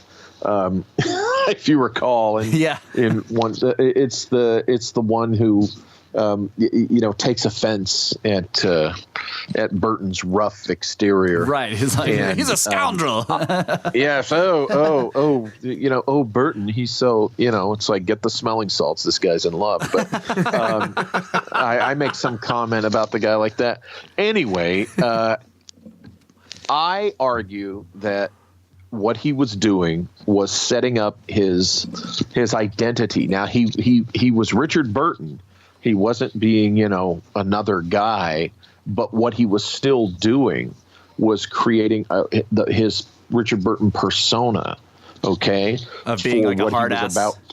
Of being a hard ass, but also maybe being vulnerable. Oh, I'm drinking too much. Oh, remember, South America, it was still very much the Wild West. Yes. Okay. And that area, that wilderness he was about to go into was very rough. There were tough, rough men there. Still is. And it still is. Yeah. And in those days especially. Right. And also the other thing he was doing, remember I said he was bragging loudly for everyone to hear about a particular direction he was going to go. I'm going to head west from here. I'm going to the Andes. I'm going to Chile. I'm always which hammered. I argue, and I'm always hammered, which I argue was BS. Okay, because there's no record of him, going very far in that direction after he left Buenos Aires. No record in Chile. He disappears for a few months and he ends up in Lima, Peru, quite a ways north of where he said he was going to be. Okay. So what I argue is he was setting up his cover for action, just like you said, I'm always hammered. I'm going to cross the Andes, blah, blah, blah. What he does is he arranges for he and his associate, I'm going to get the first name right, Army Major Francis Ignacio Rickard, who I believe was the mining expert, and they're going to meet. I just want to make this fascinated me, and this is just because in a lot of ways I'm like a nerd on this kind of stuff, but the names there are strange to me. Francis Rickard and Richard Francis. Like, I don't know. I was like, well, oh, well, what's going on here? Rickard was a real guy. I wasn't able to find much on him. Yeah, no, I completely agree. This is one of my own esoteric things about how stuff sort of has a symmetry because of the universe. Of course. Oh, yes. Yeah. Oh, yeah. That's where. Oh, that's a whole other discussion. That's giant synchronicity fabric. Yeah, exactly. And there's a really great study on that by Bob Synchron. Yeah, exactly. That's the kind of crap that happens. Yeah, exactly. Well, the other guy the other guy that he goes, remember, he goes on this expedition with these two guys, neither one of whom said or wrote a single word about what they were doing. Okay, that's the other thing. Not one of these three that I have ever found. Now, if somebody finds something out there, I want to read it and I'll gladly stand corrected, but not that I found. The other guy was William Constable Maxwell, who has an interesting history himself, among which it's his father, I believe, who was a known publisher of esoteric literature.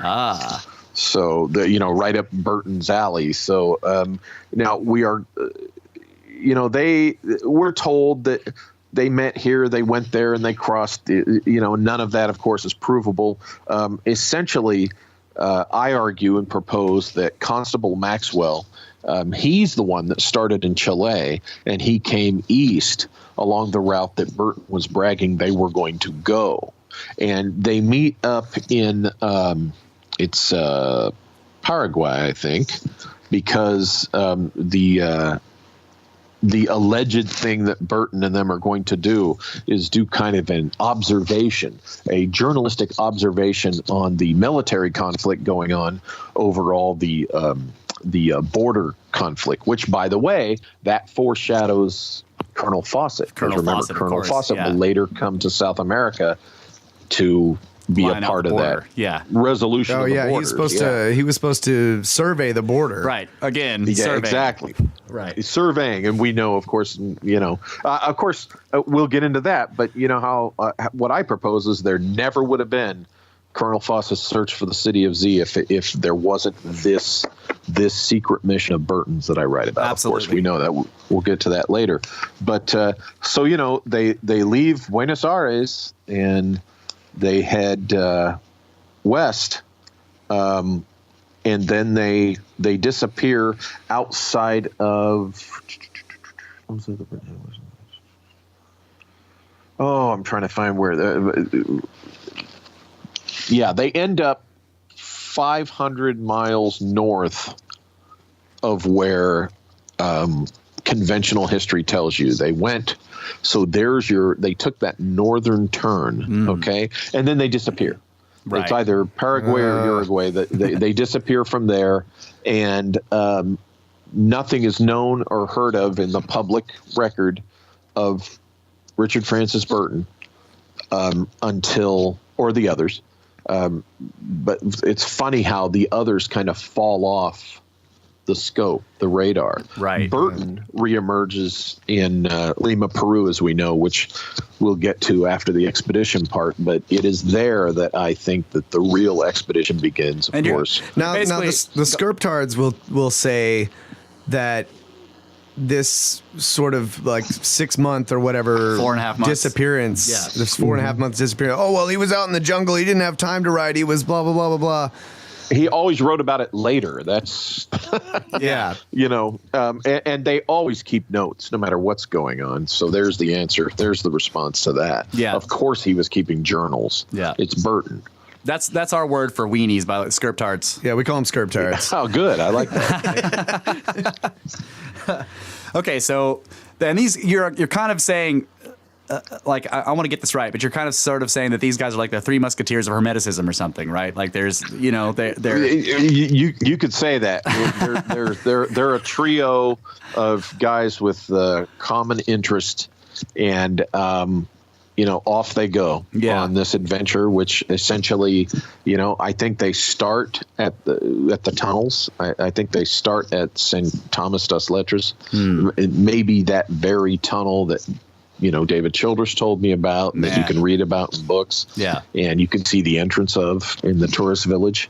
And I think I propose that we can't know for sure. That's the thing we have to admit. We can't know for sure. But I would say, look, if there's ancient tunnels down there and Burton's there, I argue that he knew about them from his very visit to that place, Thomas das Lettres. Okay. Yes. And if it's there, he's going to explore it to the extent that he can. Right. Yeah. They went down in there and they lost service, and that's why there was nothing. That's right. And then they reemerged because, they got to get signal. They couldn't tweet. Yeah, exactly.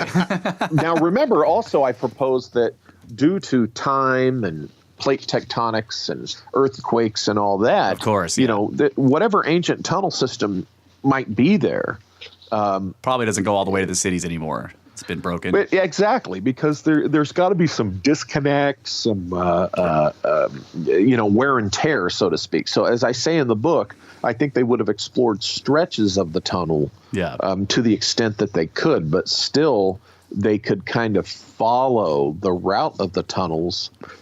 These would be the most likely pointers to the lost cities. And they actually knew surveying, right? Yeah. So they could follow a straight line through all the jungle stuff. Yeah, these guys they're trained, you know, to actually do survey. Right. So once you get the once you get the direction of the tunnel, you can try, if it collapsed somewhere, you can come back out and then try to follow a straight line in that direction and see what you get to. Sure. Yeah. Sure.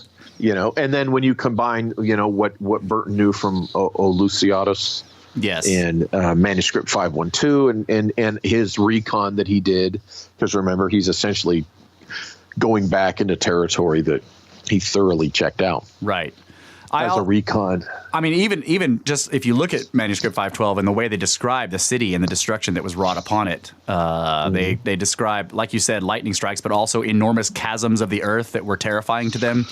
So, I mean, you can imagine that if that city was connected by tunnels to other places, that those tunnels probably would have collapsed in whatever cataclysm caused those. Yes, exactly. Yeah, absolutely. And, you know, they could be looking down into that, you know, subterranean region. Yeah. One day I am going to be a skeleton inside one of those tunnels. That's there you go. Yeah. That's my there goal. You go. It's on my bucket list. Feed the mystery. Feed the mystery. So I say that they followed the tunnels. And my next speculation is that I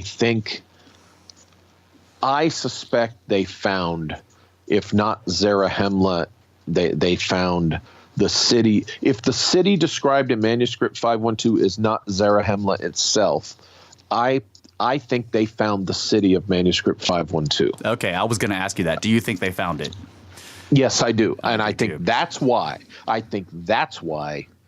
Burton never publicly wrote about these missing months. I think they indeed found the city of manuscript 512. And also, why for our records, like you say Zarahemla. Why do you say that? Or for our listeners, I'm sorry.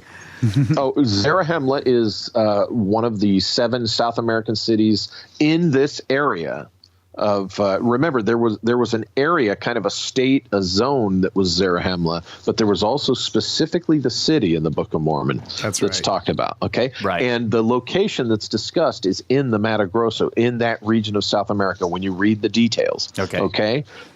So from the information he got from the Mormons, you know, we know that Zarahemla and others were there.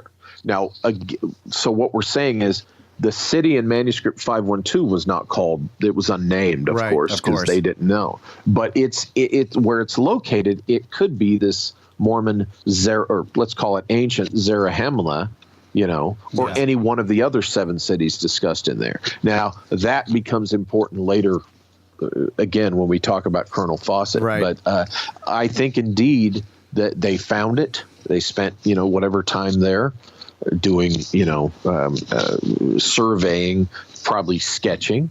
You never know. I don't know if they would have had a camera with them or not. My God, there could be photos of this thing. Oh, my God. You know, because we're talking 1869 here. Yeah. Okay, look at the photos Matthew Brady did in the U.S. Civil War. Look at, you know, photography was something that, you know, could be done in the field. Yeah, silvergrass. Wow. Yeah, and so think about it. If there's actual plates of this, you know, in the archives of either British intelligence or the Royal Society, or more likely a secret society. So I think that they from there they go to they end up in La Paz. And I think I have it that they split up in La Paz, and then Burton goes on to, I think, you know, if he's there, think about it. He's in Brazil, Central Highlands of Brazil, and then later he turns up in Lima, Peru. Yeah. Okay. This is why I argue that after being in La Paz, going through La Paz, that he went to Lake Titicaca. Yeah. He was in that area, and that he visited, I got to pronounce this right, Tiwanaku. Yeah, Tiwanaku and Puma Punku. Yeah. And remember, these places were not, today, tourists, particularly in the last, 10 years, 10, 15 years, a lot of people interested in this stuff. You've seen the photos. You've seen it on Ancient Aliens. It's all over the place. Puma Punku. When I first went to Puma Punku, I'd never even heard of it. I'm at Tiwanaku on one of David Childress's trips. Okay. There's myself. I believe our friend Doug Nason, who looked that guy up. He's an interesting guy. He's a photographer and a documenter of actual tiki island cultures in the South Pacific. Amazing guy. I believe it was myself, Doug, and another, I can't remember the guy's name. And the group is at the museum there at Tiwanaku. And David tells us three, hey, come here. Come over here. I want to show you guys something. The group's going to come over here, but I want to get your opinion of this first. And so we walked, it's not quite a mile, maybe it's about a mile. We walked over to the ruins at Puma Punku. I had never heard of it. I'd never laid eyes on this in photos or anything, and my jaw dropped. And he didn't say anything. He goes, look at this. What do you think? And my first impression, completely ignorant of this place, I said, these look like foundation stone or whatever foundation for machinery that's not here anymore. Exactly. It looks like if you've ever been to a paper mill and you know how gigantic it is, and of course the giant machinery that is bolted to the the slab of the factory or something. Yeah. Exactly.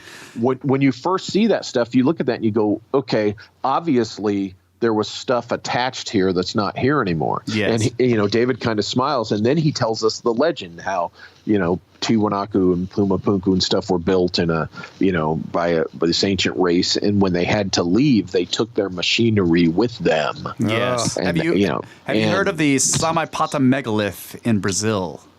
It also, if you haven't, it's not a big deal, but look it up sometime. Samaipata. It's the same thing. It's a gigantic. It's not a megalith really. It's a huge outcropping of rock that sticks, and it's at the same height basically as Puma Punku. It's up there at 11,000 feet or whatever. It's this mountain rocky outcrop that has been carved into what looks like a place where gigantic machinery was attached to it. It's just excellent. I got to check that out. Yeah, okay. Samaipata. Yeah. It is unbelievable. It sounds familiar, so I'll probably reconize it if I've heard of it. I'm sure you will. Yeah. I will definitely take another look at it. Yeah. So I think he was one of the first British people or British explorers, I should say, who visited those sites. I think they had Tiwanaku had been documented, but it was in the early days of archaeological investigation of it. And I'm sure that his impression of Puma Punku would be similar to, ours, what we're talking about, our impressions are. And think about it. If his entire adult life, he was searching for the lost technology of the forgotten civilization, boom, as well as the city of Manuscript 512, here's this Puma Punku site, for crying out loud. Right. It's the lost city of H. Yeah, exactly. On the one hand, you could say, no wonder when he's seen again, he's just sitting there in a bar, catatonic, just drinking in Lima, Peru. Because he's like, what the hell is the real history of this world? Yeah. Of course, I think there was more to that. I think that partially it was a cover. You're saying? Oh, it was a cover. Yeah. It was a cover. But at the same time, he really had his mind blown out there in the jungle. Oh, sure. Yeah. Oh, sure. I'm sure he had his mind blown even for him. Yeah. But remember, the key to why I think it was a cover is Mary Lovell writes this in her biography. It just so happens that a guy from the consulate, maybe it's the embassy, whatever, the foreign office there in Lima, British foreign office, golly, just happens to walk into this pub, this cantina, and recognize Burton, and just happens to know what his next assignment's going to be, and just happens to want to congratulate him. Well, I think that's BS. Yeah. I think that guy knew. I think he was also British intel. He knew exactly where to find Burton, and he was informing Burton of his next assignment. Yeah. And Lovell writes in her book, at that point, Burton sets the glass and the bottle aside, stands up, and shrugs off his mood like he's taking off an old coat. Right. And suddenly he's alert. He's the professional Burton, and he leaves the bar. Shedding a snakeskin. The mission is over.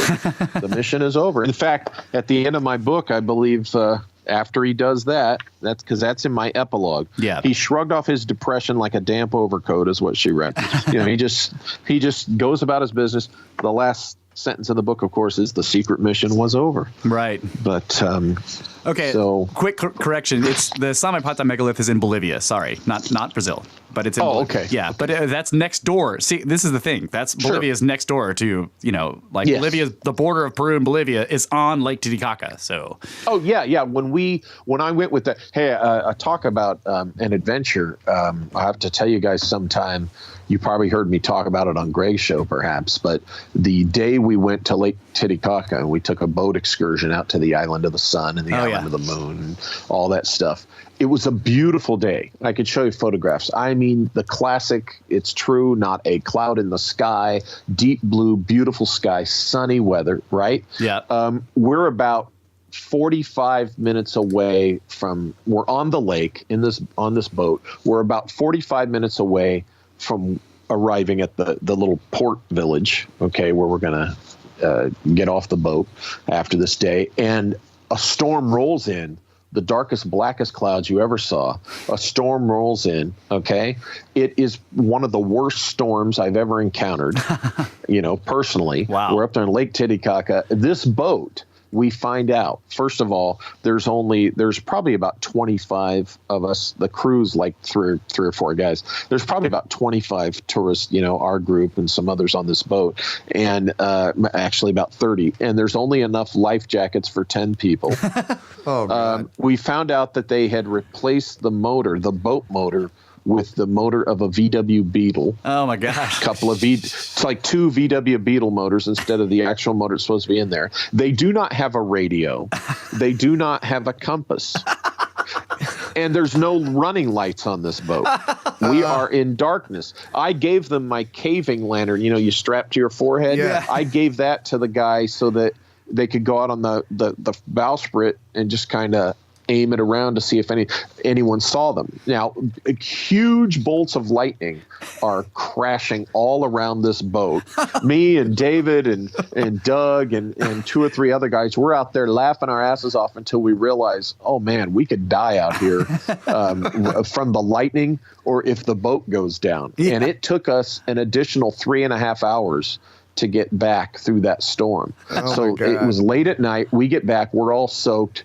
And the villagers were out there gathered at the little pier because they thought that the boat had gone down. Never let go. And that was one of the greatest. I love that. We could have died, and I'm a terrible swimmer. So if that boat, something happened to that boat, it would have been I would have been that skeleton in the bottom of Lake Titicaca. It's also 11,000 feet and hard to breathe and freezing cold, right? Exactly. Yeah, I would have been dead. No life jacket. But hey, oh man.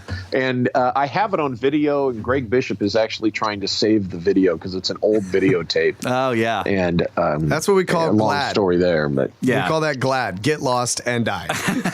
Yeah. So that's what happened to us there. And then you were talking about how close. What reminded me of that is Bolivia is. Yeah. I believe it was that night we drove into our hotel in La Paz. Oh yeah. And so we stayed in La Paz. So I have been to several of the places, of course, that I talk about in this book. Do you think that Burton? That's awesome. Dude. Do you think Burton went anywhere farther of like Pumapunku Tiwanaku is the starting point? Well, I guess they say it's the Island of the Sun, but that's basically the starting point of the Inca Valley or the Inca Road. Do you think he went any farther down there? Maybe seen some of the other stuff?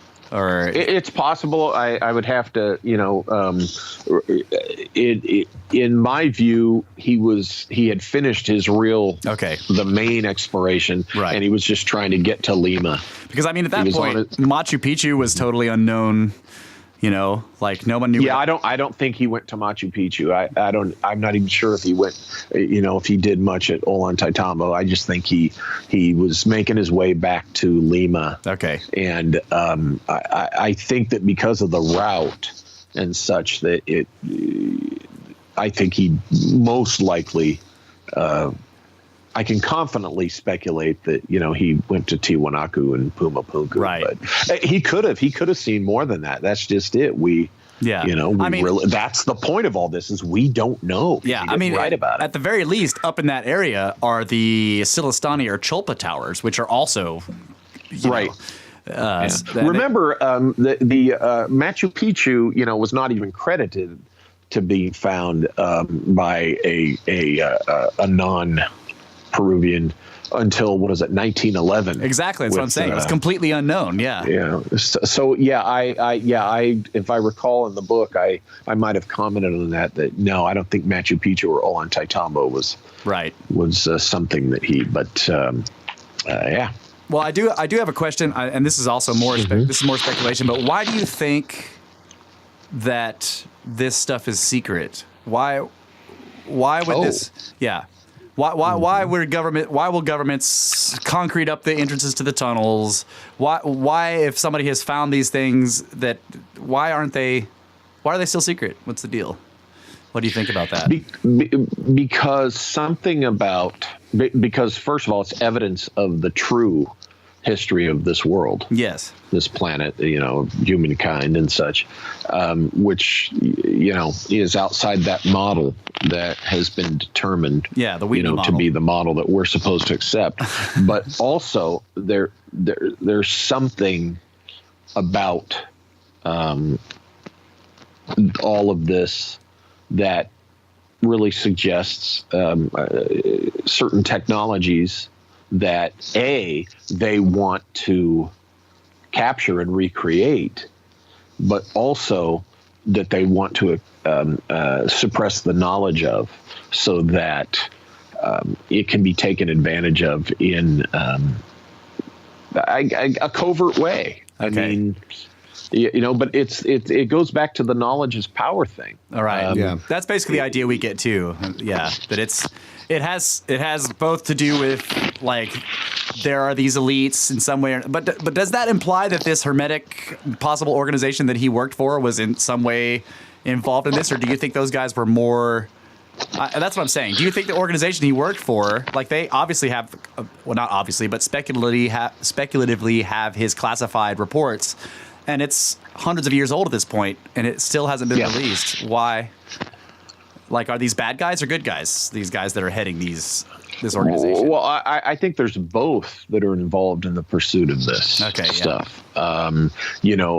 A nation's intelligence, British intelligence would have its own reasons for wanting to know and wanting this information. You could argue that England's a part of England's serious interest in South America might have been what the French were interested in, because there is French Guiana am I right? Is it French Guiana or Suriname? That it's in that area that, the French were in, of course. Right. And this dates back a couple of centuries, but England and France, with the 100 Years of War and all that going on, the origin of let's keep an eye on what's in South America could have started during that conflict, like centuries ago. And of course, remember, by Burton's time down there, the Napoleonic Wars had only been over for, about 35 years. Right. So. That's true. 45 years or so, 53 years to be exact. But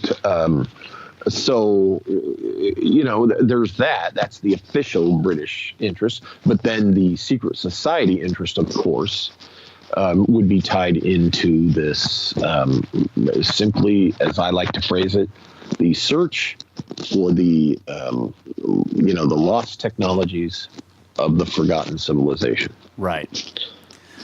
Well, Cool, man. Hey, look, which ultimately ties into the whole breakaway conversation. And that, yeah. Wow. Which I very much enjoyed reading some of that in your books, and also I once again sourced you on. I went on an entire huge rant, I think in episode 66 on Antarctica and the breakaway civilization, and I definitely referenced your stuff there because, dude, that is a huge rabbit hole that is fascinating to go down. Well, wow, hey, man. you guys might be the ones responsible for the occasional spike I get in book sales. Golly, so you guys are the ones. It's very possible. I owe you guys a 6-pack of beer, a 12-pack. Well, hey, man, we've been going for 2 hours. We still have more stuff. If you want to stick around and talk a little more, we could take a break, or if you need to go, whatever. What do you think? I'm good. I'll take a break and I'll check with my I got 2 kids. One of the bloodline, and the other one kind of adopted unofficially. All right. And she's out there. Her boyfriend's going to be coming over, and we're going to a potluck later, a late night potluck at her friend's house. So she's making some Thai food. She's half Thai, so I get all sorts of wonderful Thai food. Oh wow! That's great. But I got to check with them to see. I don't think we're going for another hour and a half or so. So I could go on for a little bit with you guys. But great, that would be let great. me check. All right, we'll take a break and we'll come back. Thank you, sir. Thank you. Sure.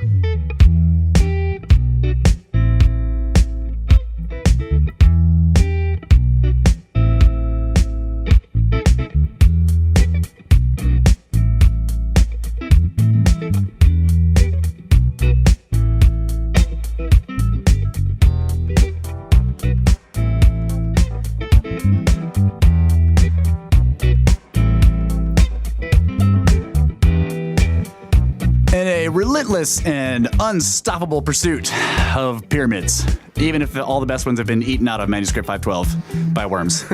We are back with Walter Bosley talking about his book, Secret Missions to the Lost Expedition of Sir Richard Francis Burton. This has been a fantastic interview so far. So we want to pull it together. Kyle had the question about Percy Fawcett, right? Yeah, I just want to hear you talk about Percy Fawcett. There's been that movie that came out, the Lost City of Z. So a lot of people know about that, and I want to hear from you about the way you connect Burton to Fawcett and his adventure. Well, to put it plainly, there would have been no Colonel Fawcett story, adventure, tragic disappearance. None of what you know about the Colonel Fawcett story would have happened without this lost expedition of Burton. And the evidence is that, here you have 2 British explorers, okay? You have, and I've gone into this in a weird way, but so I'll continue in this weird way. You've got Burton, who was connected to British intelligence. You've got Fawcett, who was in the British Army and admitted to very vaguely and obliquely, did some intelligence work after becoming an Army surveyor. There's a foot stomper for you. He's also a surveyor, just like Burton was. And he is pursuing his Army career. In fact, he's a little bit behind the power curve on where he should be at his age. And he wants to, get a combat unit, that kind of thing.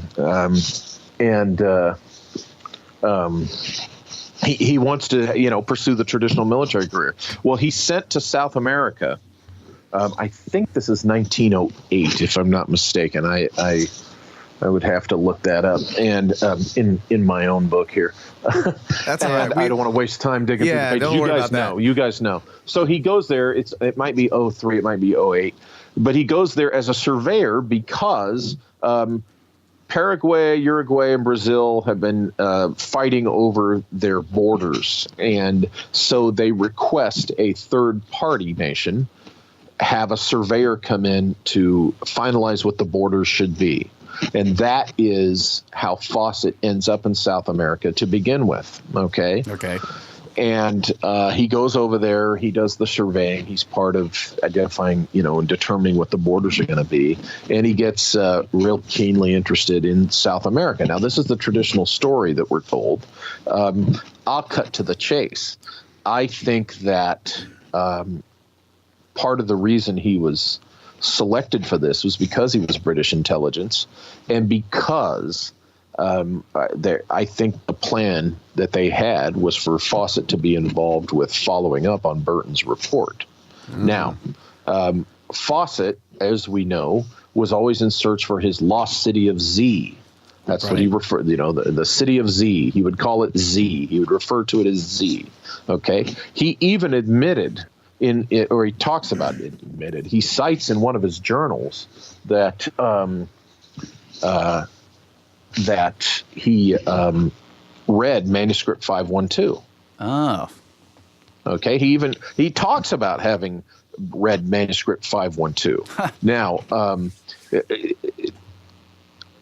what's interesting is his lost city of Z, okay, which he never identifies as Zarahemla, but from what we've just been talking about for 2 hours, from the Mormon history of South America, they mention this lost city called Zarahemla, and from what Burton was running around doing, what we've been talking about for 2 hours, you just do the math. Right. There's no way that if here's a guy who was also British intelligence, also a surveyor, by the way, and had also read manuscript 512, also becomes famous for searching for a lost city in South America. And he refers to that city as Z. Folks, Fawcett's Z is the Zarahemla of the Book of Mormon. And I am not the first to say this publicly, by the way. There's a website, Practical Eschatology, whose author I could not find to cite him, but it's on the website. This is the person who first poses the question a few years back, is Fawcett's Z Zarahemla? What I have contributed to answer his question is the answer is yes, and my contribution is this lost expedition of Burton. I think that answers the question posed on that website. I think the answer is yes. Absolutely. I think Fawcett had access to Burton's classified reports. So I think, yeah. Okay, so this is, again, you'll have to speculate because no one knows, but do you think Fawcett found the city, or did he just die trying? It's possible that he did find the city. Yeah. And it's likely that, obviously that both. He found it and he died either trying to get back or, while he was there. Here's the thing regarding that film, Lost City of Z, I recommend it to, all Fawcett fans who haven't seen it, because here's why.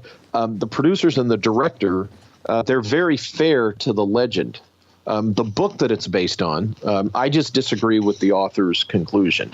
He pushed out and took the anthropological conclusion. Oh, Z was just like an extra large, native city, village, and that's all really it was. It was just a native village, and it's fancier grass huts than usual and logs and stuff. But it was the local natives because, it just was. And that's the anthropological conclusion. That was a great imitation of that was fantastic. Okay, but come on. I mean, the original document was talking about how it had been destroyed by lightning. If you destroy a grass hut village by lightning, there is no grass hut village left to be discovered. There are no stone walls or towers or arches with a strange language carved into it. So so I think now, in all fairness to Mr. Grant, I don't know his credentials or remember them personally from when the book came out, but you never know. His publisher or editors might have kind of forced him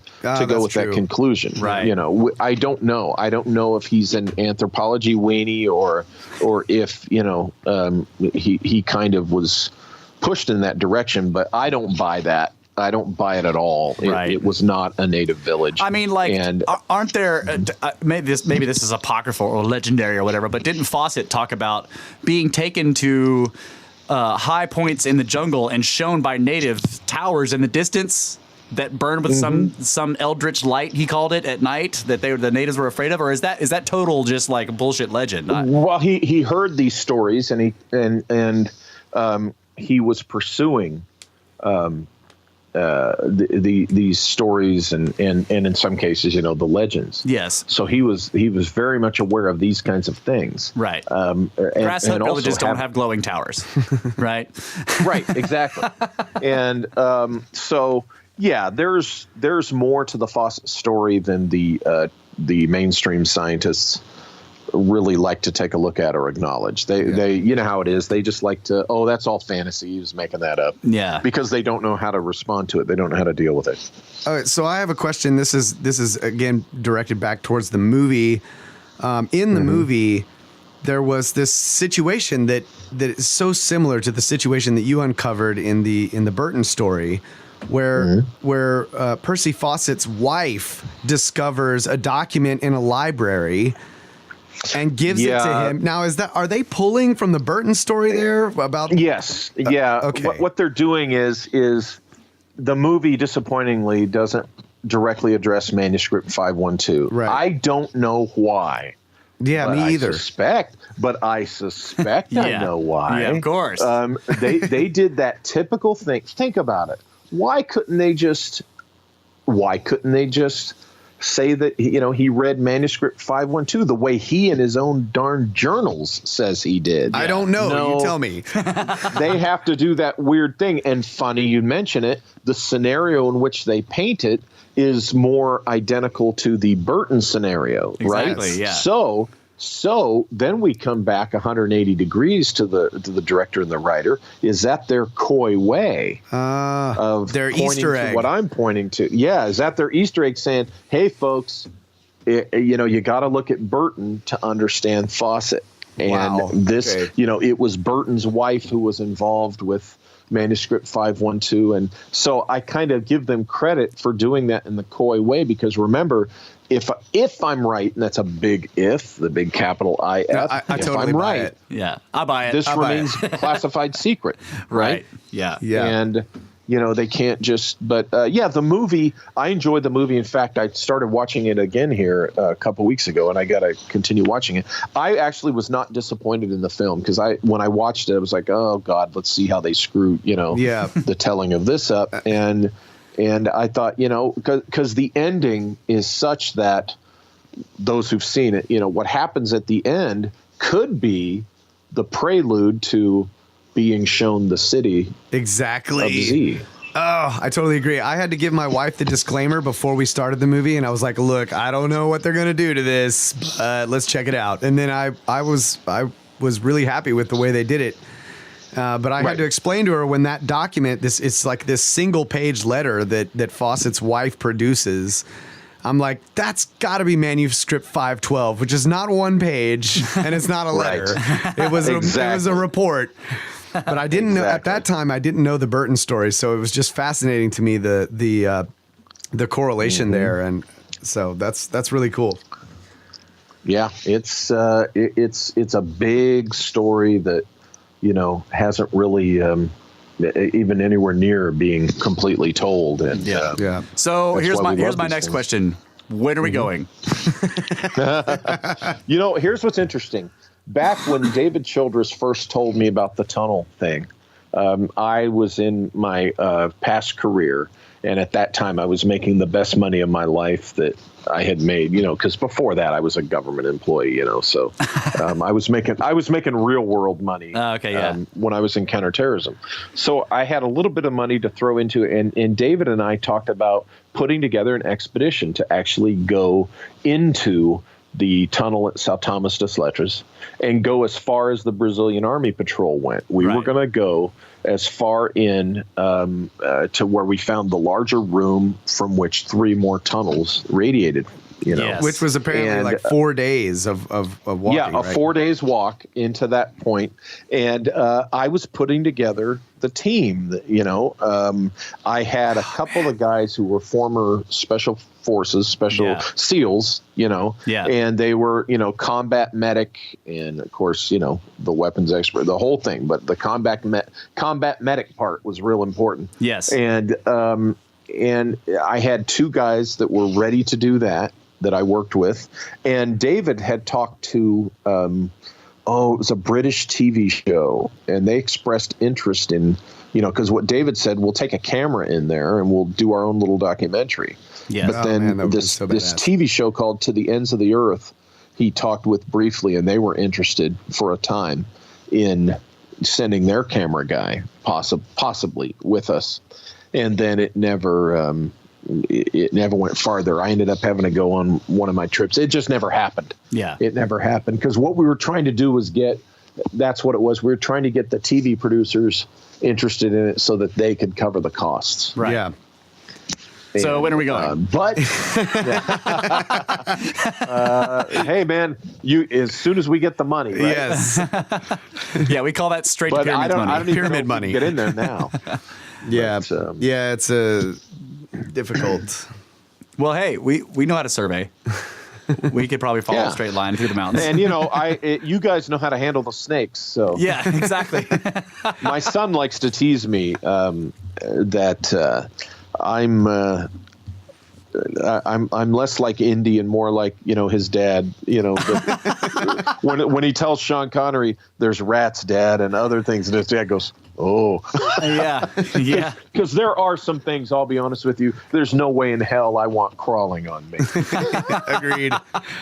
Yeah, there's some, snake bros don't like spiders that are gigantic that are crawling all over you when you're trying to sleep. Yeah, no thanks. Those guys were bigger studs than I've ever been. Yeah, I mean, but dude, I would still go down in those tunnels. oh yeah, if you had the opportunity, absolutely. And in fact, as soon as I get my soon as the means return to me, there's so much more travel I still want to do. I've seen a big chunk of the world, but there's still a lot that I want to see that I haven't yet. And returning to South America is real important to me. I've only been Peru, Bolivia, and Colombia. Yeah. So there's a lot more down there I want to see. And that's on my list, to go down to Thomas des Lettres and see that tunnel. Okay. Heck yeah, man. So I have one final question, and this is just a brief one. For somebody who's actually been to Pumapunku, Tiwanaku, I've seen this online, and I've never been able to really figure out if it's true or not. And so I want to ask you, as somebody who I trust who's been down there, are some of those blocks magnetic? Do you know this or not? We did nothing. The issue of magnetic never came up when I was there with David. He never mentioned it. No one, we never thought to try to lay anything on there. Right. But it never came up. So I've seen YouTube videos of people walking up to some of the blocks there with a neodymium magnet, however you say it, and and it sticks to it like it's got iron in it or something like that. And I've always wanted to find out, is that really real, or am I being trolled here? It's hard to tell. Well, if here's the thing, particularly if they were formed like concrete, whatever might be in the mix, sure, a magnet could latch right onto. Yeah, right? The other possibility. So So we just interviewed George Howard, the Cosmic Tusk, and he has a gigantic mammoth tusk, which is magnetic because after some kind of bolide explosion in the air, or maybe an impact, the mammoths themselves and their bones and tusks were implanted, like injected with molten space iron. So I was thinking, like, if the blocks down there are also magnetic, maybe that's an indication of what happened to that city. That's true. That's a good point. Yeah, that's a very good point. Could even have been polar shift. Could be. There's been those guys who did the research on the plate tectonics, and they discovered that the magnetic signature was flipping. Yes, had flipped 3 or 4 times, right? And they were able to pinpoint. Oh wow, this was a global shift. This was a planetary, shift. So sure, absolutely, that could have been it. All right. Well, man, this has been fantastic. It's been awesome. I've been wanting to talk to you about this. I've enjoyed talking with you guys. I mean, I don't meet that many people so enthused about, what I consider my personal favorite book of all mine. This Burton thing. I did a lot of work on oh, by the way, after the 4 months of reading, then it was almost 2 months of writing. Right. So this you said you said you wrote it in a white heat, which I can totally understand. Oh gosh, yeah. It's really, and as I teased, it was only a prelude to what I'm experiencing wriing my new one, which I'll be glad to come back and talk Oh man, you got my shit in my pants on. All right, man. No, you're gonna love it. You're gonna love it. Yes. All right. Well, hey, plug whatever you want, your website, whatever you got going on. Let our listeners know. Oh, how to okay. get you. Well, my books can be found only in one place because Amazon is not good to small press publishers or indie authors. That's my statement. My books can only be found at lulu.com, print on demand. I have my publisher page there. Okay, that's lulu.com. Yes. And they're worth the wait. Lulu does a great product. They are worth the wait to get a printed, actual book in hand. And also I have the Walter Bosley channel at YouTube.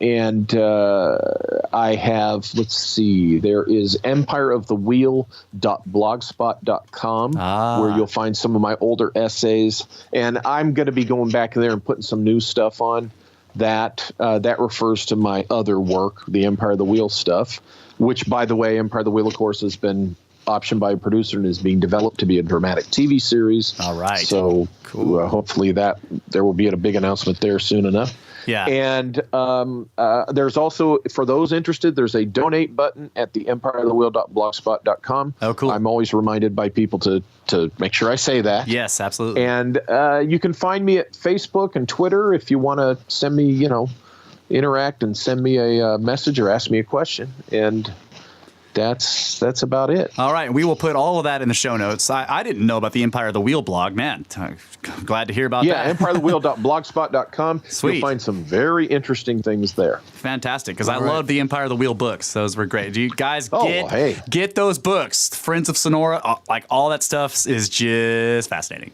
So, all right. Thank you very much, man. And hey, from two Snake Bros here, we thank you for your service as well, man. yeah. Oh, hey, thank you guys. Appreciate that. And thank you so much for having me on. I really enjoy this. I look forward to doing this again. All right. Thank you very much, man. Good night. All righty. Have a good night. Good night. Man. Blew my mind multiple times. Yep.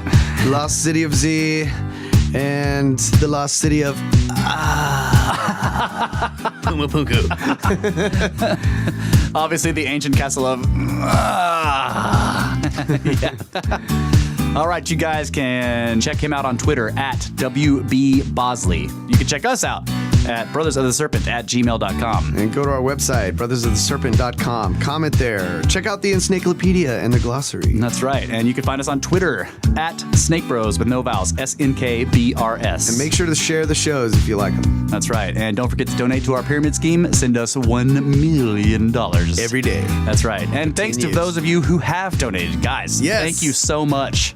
We really appreciate the donations that are coming in. Very much so. And we also appreciate any reviews you can give on any of the platforms available about the podcast. It really helps us out as well. That's right. And that's about it. We love you guys very much. Thanks for listening to the show. Hope you enjoyed this one. We did for sure. Oh, yeah. Good night, Adamu. Thanks a lot. Go find Z.